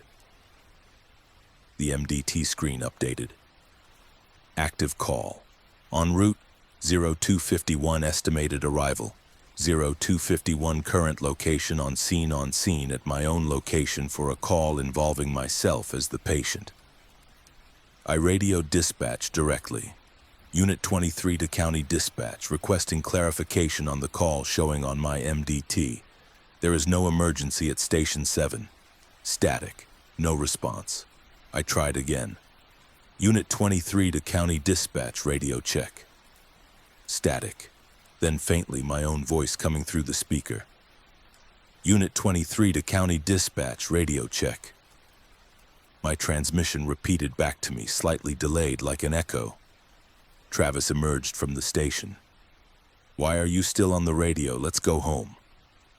Did you hear dispatch call us? I asked. Dispatch? It's almost 3 in the morning. We're off shift. No one's calling us. I showed him the MDT screen. He stared at it, reading the active call information showing my name as the patient. Is this a joke? Did you program this? No. I accessed the MDT's call history, scrolling through the night's dispatches.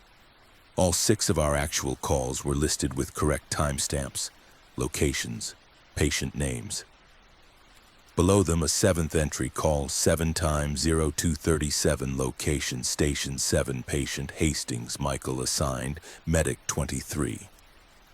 Status, pending. The call had been logged at 0237, the exact time I'd first noticed the cardiac monitor had reactivated. Logged as pending, meaning incomplete, awaiting crew response. I attempted to clear the call from the system, marking it as a duplicate or error. The MDT rejected the command. Cannot clear active call. Patient status pending. I shut down the MDT using the hard shutdown procedure. The screen went black. I counted to 30. The screen re-illuminated, login prompt appearing, then auto-logging in with my credentials I hadn't entered, and returning to the dispatch screen showing the same call. Hastings, Michael, Station 7, status pending. Travis photographed the screen with his phone. We need to report this to dispatch and a supervisor. This is beyond an equipment fault. This is a system-level malfunction. I called our shift supervisor, Angela Reeves, and explained the situation. Ambulance systems repeatedly reactivating after shutdown. Cardiac monitor displaying my personal information as patient data. MDT showing an active call with me listed as the patient. Radio repeating my own transmissions. She listened without interrupting. Are you at Station 7 now? She asked. Yes. And Unit 23 is there with you? Yes. And you've completed your shift? All calls cleared, no outstanding documentation? Correct. Disconnect the ambulance's main battery manually. Remove the positive terminal connection. That will force a complete power shutdown. Leave the vehicle out of service and go home. I'll have the day shift supervisor arrange for a full diagnostic evaluation. Don't stay there trying to troubleshoot it yourself. I agreed and ended the call. Travis retrieved tools from the station's maintenance cabinet. We opened Unit 23's engine compartment and located the main battery. I loosened the positive terminal connection and carefully disconnected it, ensuring no metal contact that could cause arcing. With the battery physically disconnected, all power should have ceased immediately. The dashboard lights extinguished. The radio went silent. Through the partition window, I could see the patient compartment lights fade to dark. We closed the engine hood and secured the tools. I filled out the out-of-service tag, noting battery disconnection and system malfunction, and placed it on the dashboard where the day shift would see it immediately. At 0312, Travis and I left Station 7. I drove home through empty pre-dawn streets, arrived at 0334 and went to bed, exhausted but unable to sleep easily. I kept thinking about the cardiac monitor displaying my vital signs, the MDT showing my name as a patient, the radio echoing my own voice back to me. I woke at 1100 hours to missed calls from Supervisor Reeves. I returned her call. Hastings, she said. We had the service's senior mechanic evaluate Unit 23 this morning. He found no electrical faults. Battery tested fine, connection secure, all systems responding normally. He reconnected the battery and completed a full power-up and shutdown cycle. Everything functioned correctly. What about the MDT call log? I asked. There should be a record of the call showing me as the patient. He checked the MDT. Call history shows 6 calls last night, all with standard documentation. No 7th call. No entry for a call at Station 7 involving you. That's not possible. Travis and I both saw it. He took a photograph. Can you send me that photograph? I contacted Travis, asking him to forward the MDT screen photo. He sent it within minutes. I opened the image. The MDT screen showed the dispatch interface, but the active call section was blank. Just the standard no active calls message displayed. No call information, no patient name, nothing matching what we'd both observed. I called Travis. "Did you edit this photo?" "No," he said, confused. "I took one picture and sent it to you. Why?" "It's not showing the call anymore. It's blank." Silence. Then, "That's what I photographed, Michael. I took a picture of the MDT showing no active calls. You were insisting there was a call displayed, but I wasn't seeing it. I took the photo to show you the screen was clear." "That's not what happened," I said. "We both looked at the screen. We both saw the call with my name." "I saw you looking at the screen," Travis said carefully. "I saw you reacting like something was wrong. But when you showed me the MDT, I just saw the standard interface. No call. I thought you were exhausted and misreading the display." I ended the call and sat in my apartment, trying to reconstruct the sequence. I remembered the MDT screen clearly. The call information, my name, the pending status. I remembered pointing it out to Travis. I remembered him reading it, reacting with confusion. But his version contradicted mine completely. I checked my work phone for any photos I'd taken. None. I checked for voice recordings. Sometimes I recorded notes during complex calls. Nothing from last night. I returned to work that night for my next shift, December 8th into December 9th. Unit 23 was back in service, assigned to me and a different partner, Jessica Morrow, rotating from another district. I inspected the ambulance thoroughly before shift start. All systems normal. Cardiac monitor powered up and shut down correctly. MDT functioned without errors, no unusual behavior. The shift proceeded normally. 5 calls, all routine, all documented without issues. At 0200 shift end, I performed the shutdown procedure. Everything powered down correctly and stayed off. Over the next week, I worked 4 more shifts in Unit 23. No equipment malfunctions, no systems reactivating, no unusual MDT displays. The ambulance performed exactly as it should.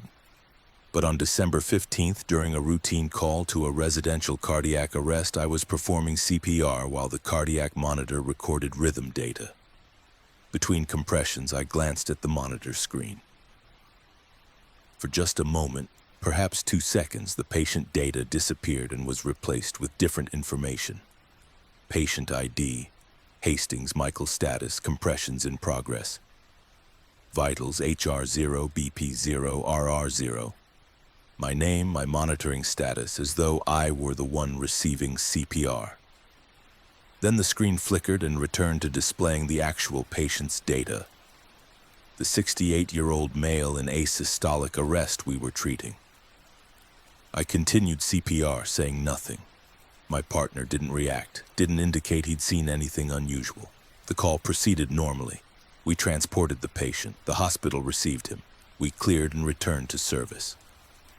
I reviewed the cardiac monitor's data log after the call. Every rhythm strip, every vital sign recording, every timestamp showed the correct patient information. No anomalies. No entries displaying my name. The official record contained no trace of what I'd briefly seen on the screen. I still work night shifts in Unit 23. The ambulance operates reliably. Equipment malfunctions are rare and always have logical mechanical explanations. Systems power up and shut down following proper sequences. But sometimes, during the quiet hours between calls, I'll check the MDT and find it displaying information that wasn't there a moment before. Call logs for incidents I don't remember running, patient names I don't recognize, timestamps from shifts I haven't worked yet. When I look again, more carefully, the screen shows exactly what it should. Current shift information, accurate call history, proper system status. And occasionally the radio will transmit brief bursts of voice traffic, partial transmissions, fragmented words, something that sounds almost like my own voice calling my own name. before falling silent and resuming normal dispatch communications. The equipment logs remain clean. The maintenance records show no faults. The systems confirm themselves as functioning correctly. I just can't always confirm that what I see on the screens matches what the screens later show they displayed, or that the ambulance truly powers down when I shut it off, or that the calls logged in the system are only the calls I actually ran. Some vehicles keep running long after you've removed the keys, tracking routes you haven't driven yet and monitoring patients whose names match yours exactly.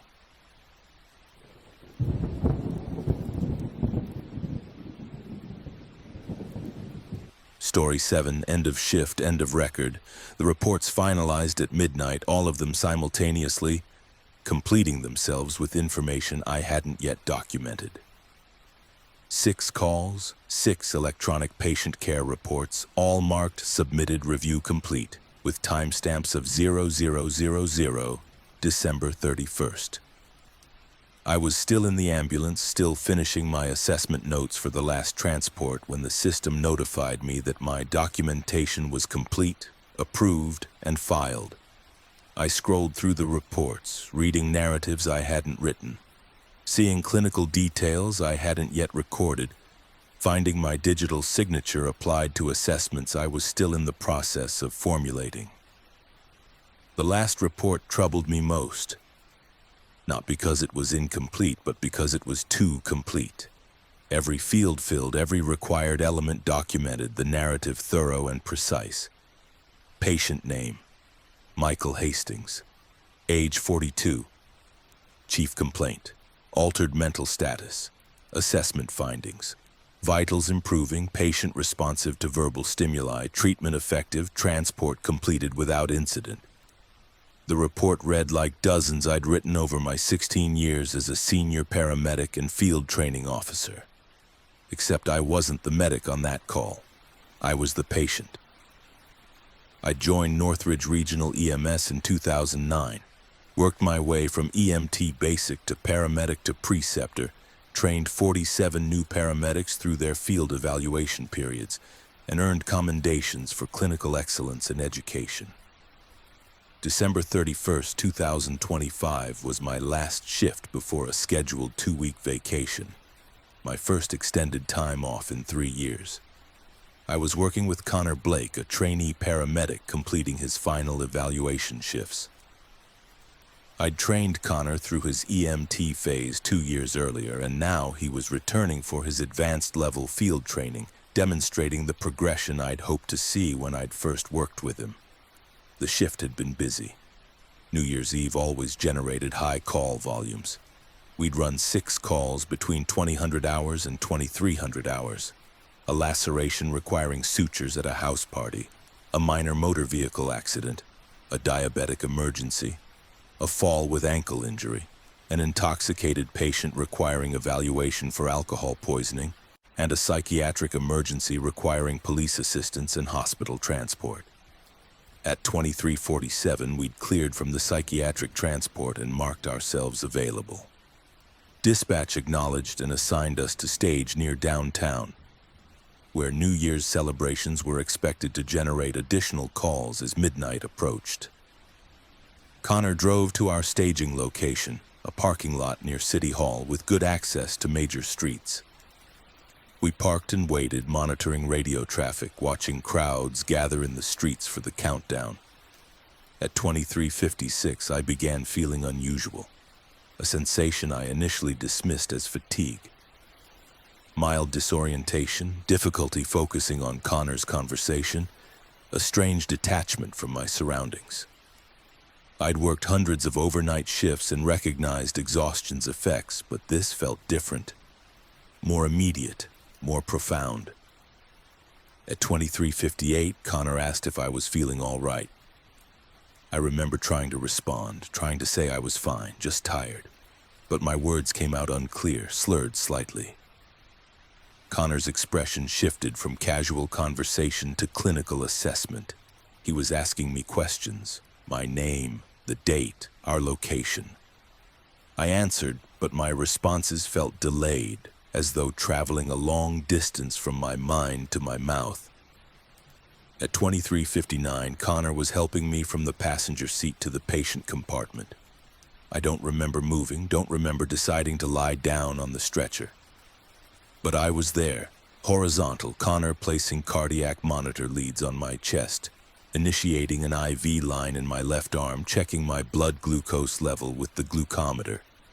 His movements were efficient and professional. The skills I'd trained him to perform now being performed on me.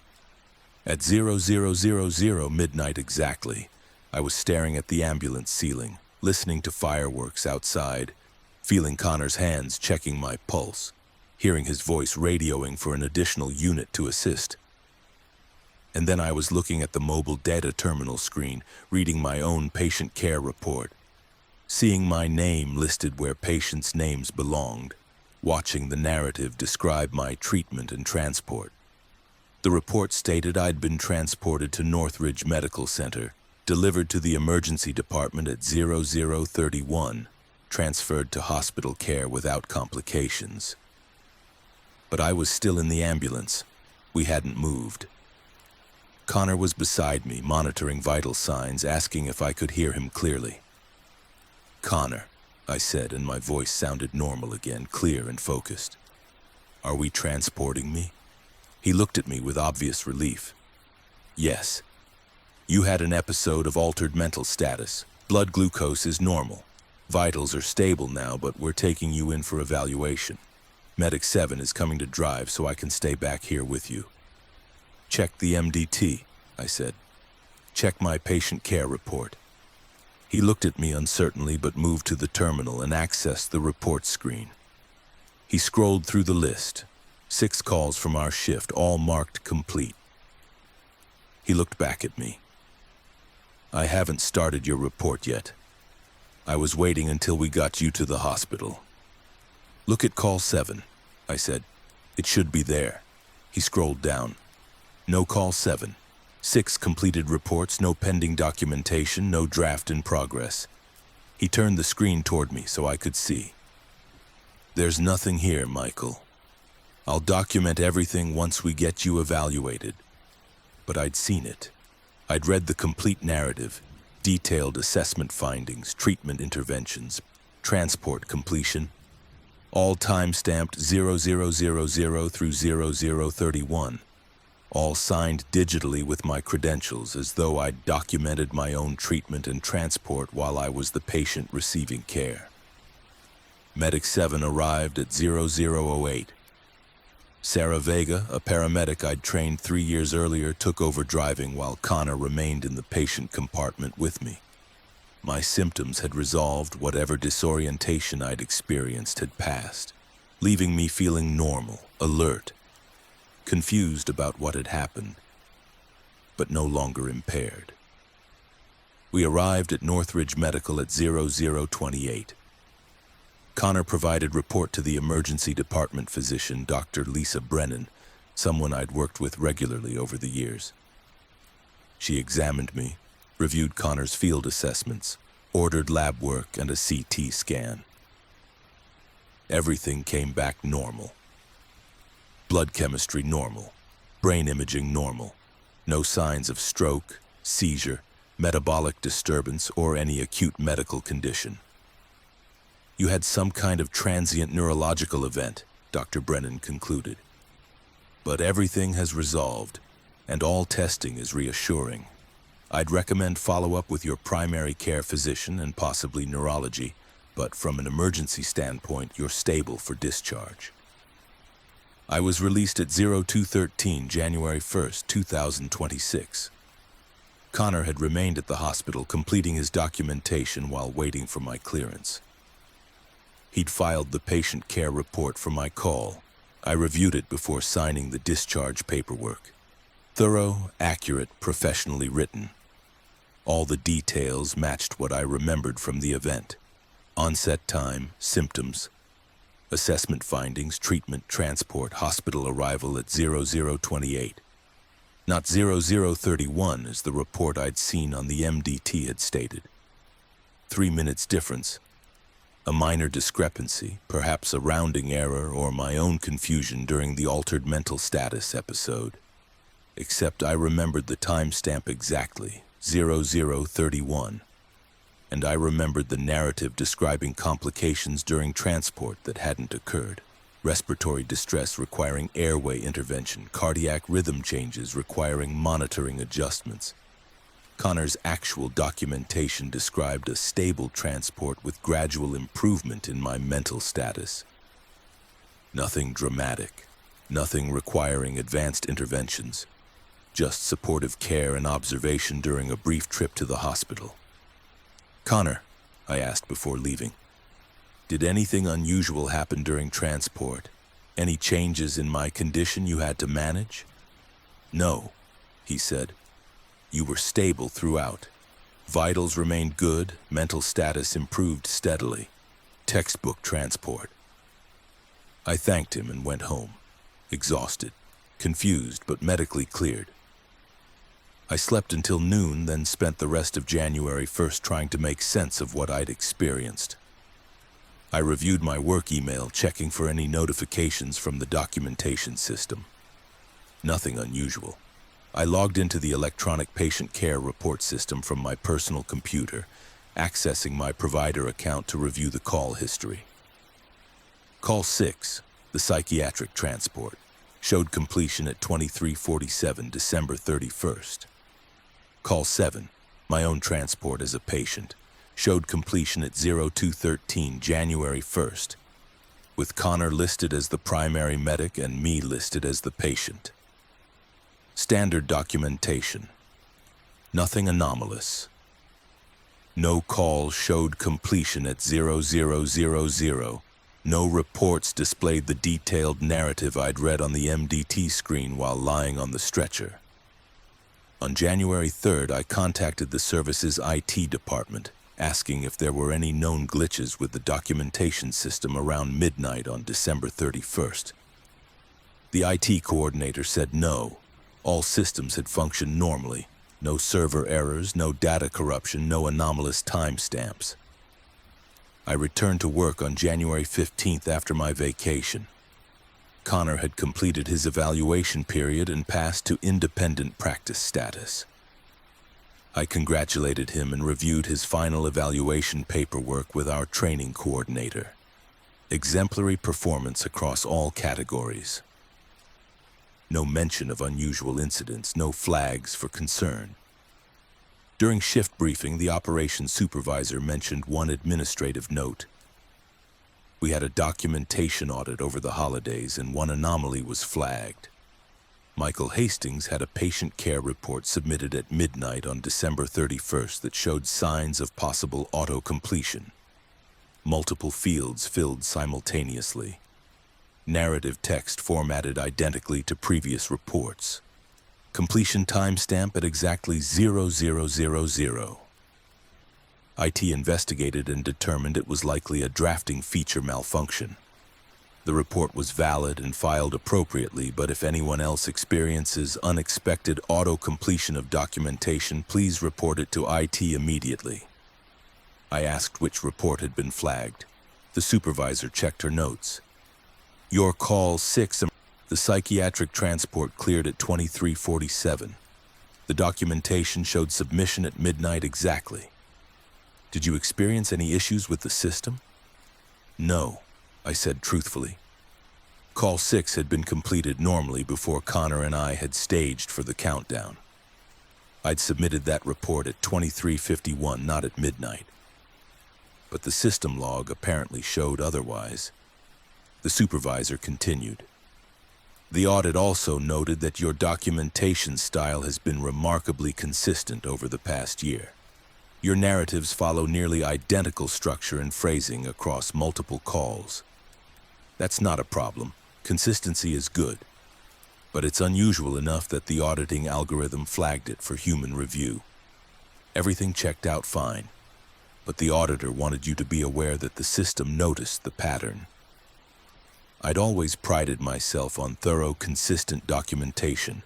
I used templates, standard phrases, organized structure, good practice for education and legal clarity.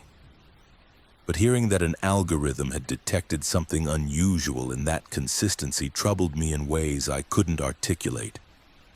Over the next month, I paid closer attention to my documentation process.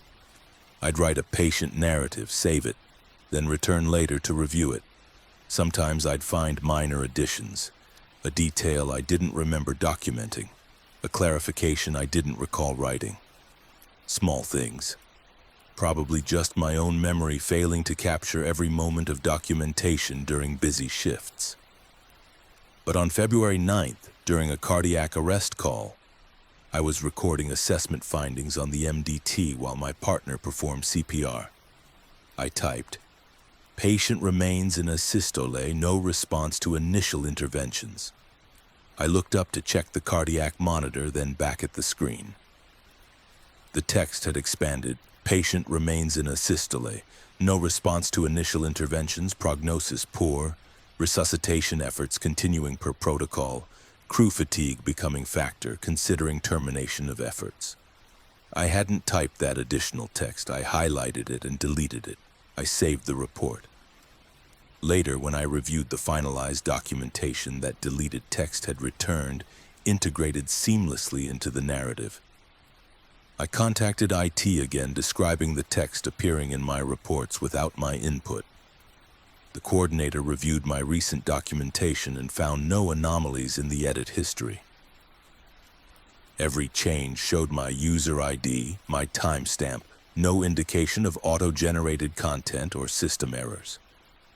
"Are you using voice-to-text documentation?" he asked. "No, I type manually." "Are you logged in on multiple devices simultaneously?" "No, just the MDT and my assigned unit." "Then the only explanation is you're documenting and not fully remembering the process. It happens, especially during high-stress calls. Your mind is focused on patient care, your hands are typing familiar phrases, and later you don't recall writing them because you were working automatically." That was a reasonable explanation. It should have satisfied me. It didn't. On March 2nd, during a routine interfacility transport, I was sitting in the patient compartment completing documentation while my partner drove. The patient, a stable elderly woman being transferred for rehabilitation, was resting quietly. I was typing assessment notes when the MDT screen flickered. The patient care report disappeared, replaced by a different document. Final evaluation report. Trainee, Michael Hastings. Evaluator pending. Evaluation period January 2009, March 2026 performance. Summary: consistent decline in situational awareness. Progressive inability to distinguish documented events from occurred events. Demonstrates strong technical skills but impaired reality monitoring.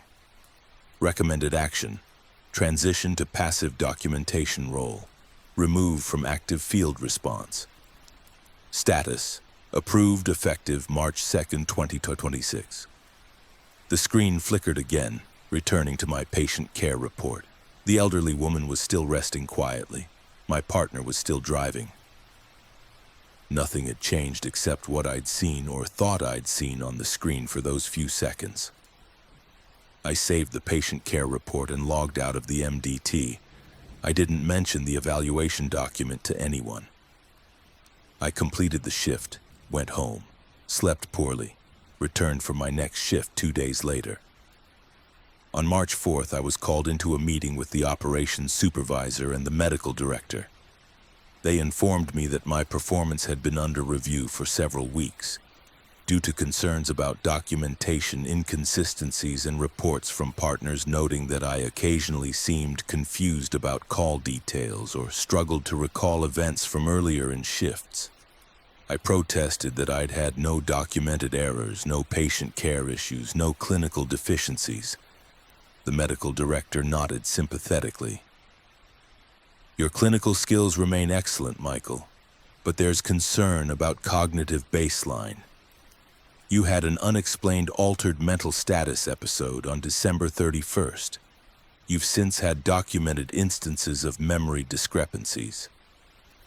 We're recommending a full neurological evaluation and temporary assignment to non-field duties, education coordination, documentation review, training development. Important work that keeps you contributing while we ensure you're medically cleared for field response. I was removed from active field duty that day, assigned to the education department, given an office and a schedule of training projects. I completed the recommended neurological evaluation, all results normal, no findings to explain the December 31st episode or any ongoing cognitive issues. But I never returned to field work. The operations supervisor said they needed to maintain the education assignment a while longer while monitoring my status. Weeks became months. My field credentials remained active, but I was never reassigned to a unit. On June 7th, I received notification that my field training officer certification had been retired due to administrative restructuring. On August 15th, I was offered a full-time position as documentation specialist, reviewing and auditing patient care reports for quality assurance. I accepted, having little alternative. I now sit in an office reading reports other medics have written, checking for completeness and accuracy. I no longer respond to calls. I no longer treat patients. I no longer work shifts in ambulances. But sometimes, when I'm reviewing a report late in the evening when the office is empty, I'll see something that shouldn't be there. A narrative that describes a call I remember running years ago, written in phrasing I recognize as my own, signed with my digital credentials, dated from shifts I'm certain I worked. Reports I have no record of writing, but that exist in the system nonetheless, complete and filed and approved. And sometimes I'll review Connor Blake's recent documentation. He's been promoted to preceptor now, training his own students, and find his reports using phrases I taught him, structured exactly as I demonstrated, describing assessments and interventions in ways that mirror my own documentation style so precisely that I can't always remember if I'm reading his reports or mine. The system maintains perfect records. The timestamps are always accurate. The reports are always complete. Everything aligns within the database, confirming itself across redundant entries. I just can't always confirm that I wrote what my credentials say I wrote, or that I worked the shifts the system says I worked, or that I'm reviewing documentation from other medics rather than reading reports I generated but don't remember filing. Some careers end at midnight when all the reports auto-complete simultaneously, finalizing your work before you've finished it, filing your performance evaluation before anyone's formally reviewed you, transitioning you from documenter to documented while you're still trying to understand which role you're actually performing. Connor visits sometimes, asks how I'm doing, thanks me for the training. He doesn't remember my name until I remind him. He calls me the documentation specialist and asks questions about report formatting. He never mentions working together in the field, never references the shifts we ran, never acknowledges training under my supervision. But I remember training him. I have the records. I have the reports. I have proof. The system confirms I existed as a field medic. The reports confirm I documented the calls. The timestamps confirm I was there. I just can't confirm anyone else remembers me being there, or that my name appears anywhere except in databases that auto-populate patient records and finalize evaluations at midnight while everyone else is counting down to a new year that began without me noticing I'd stopped being part of it.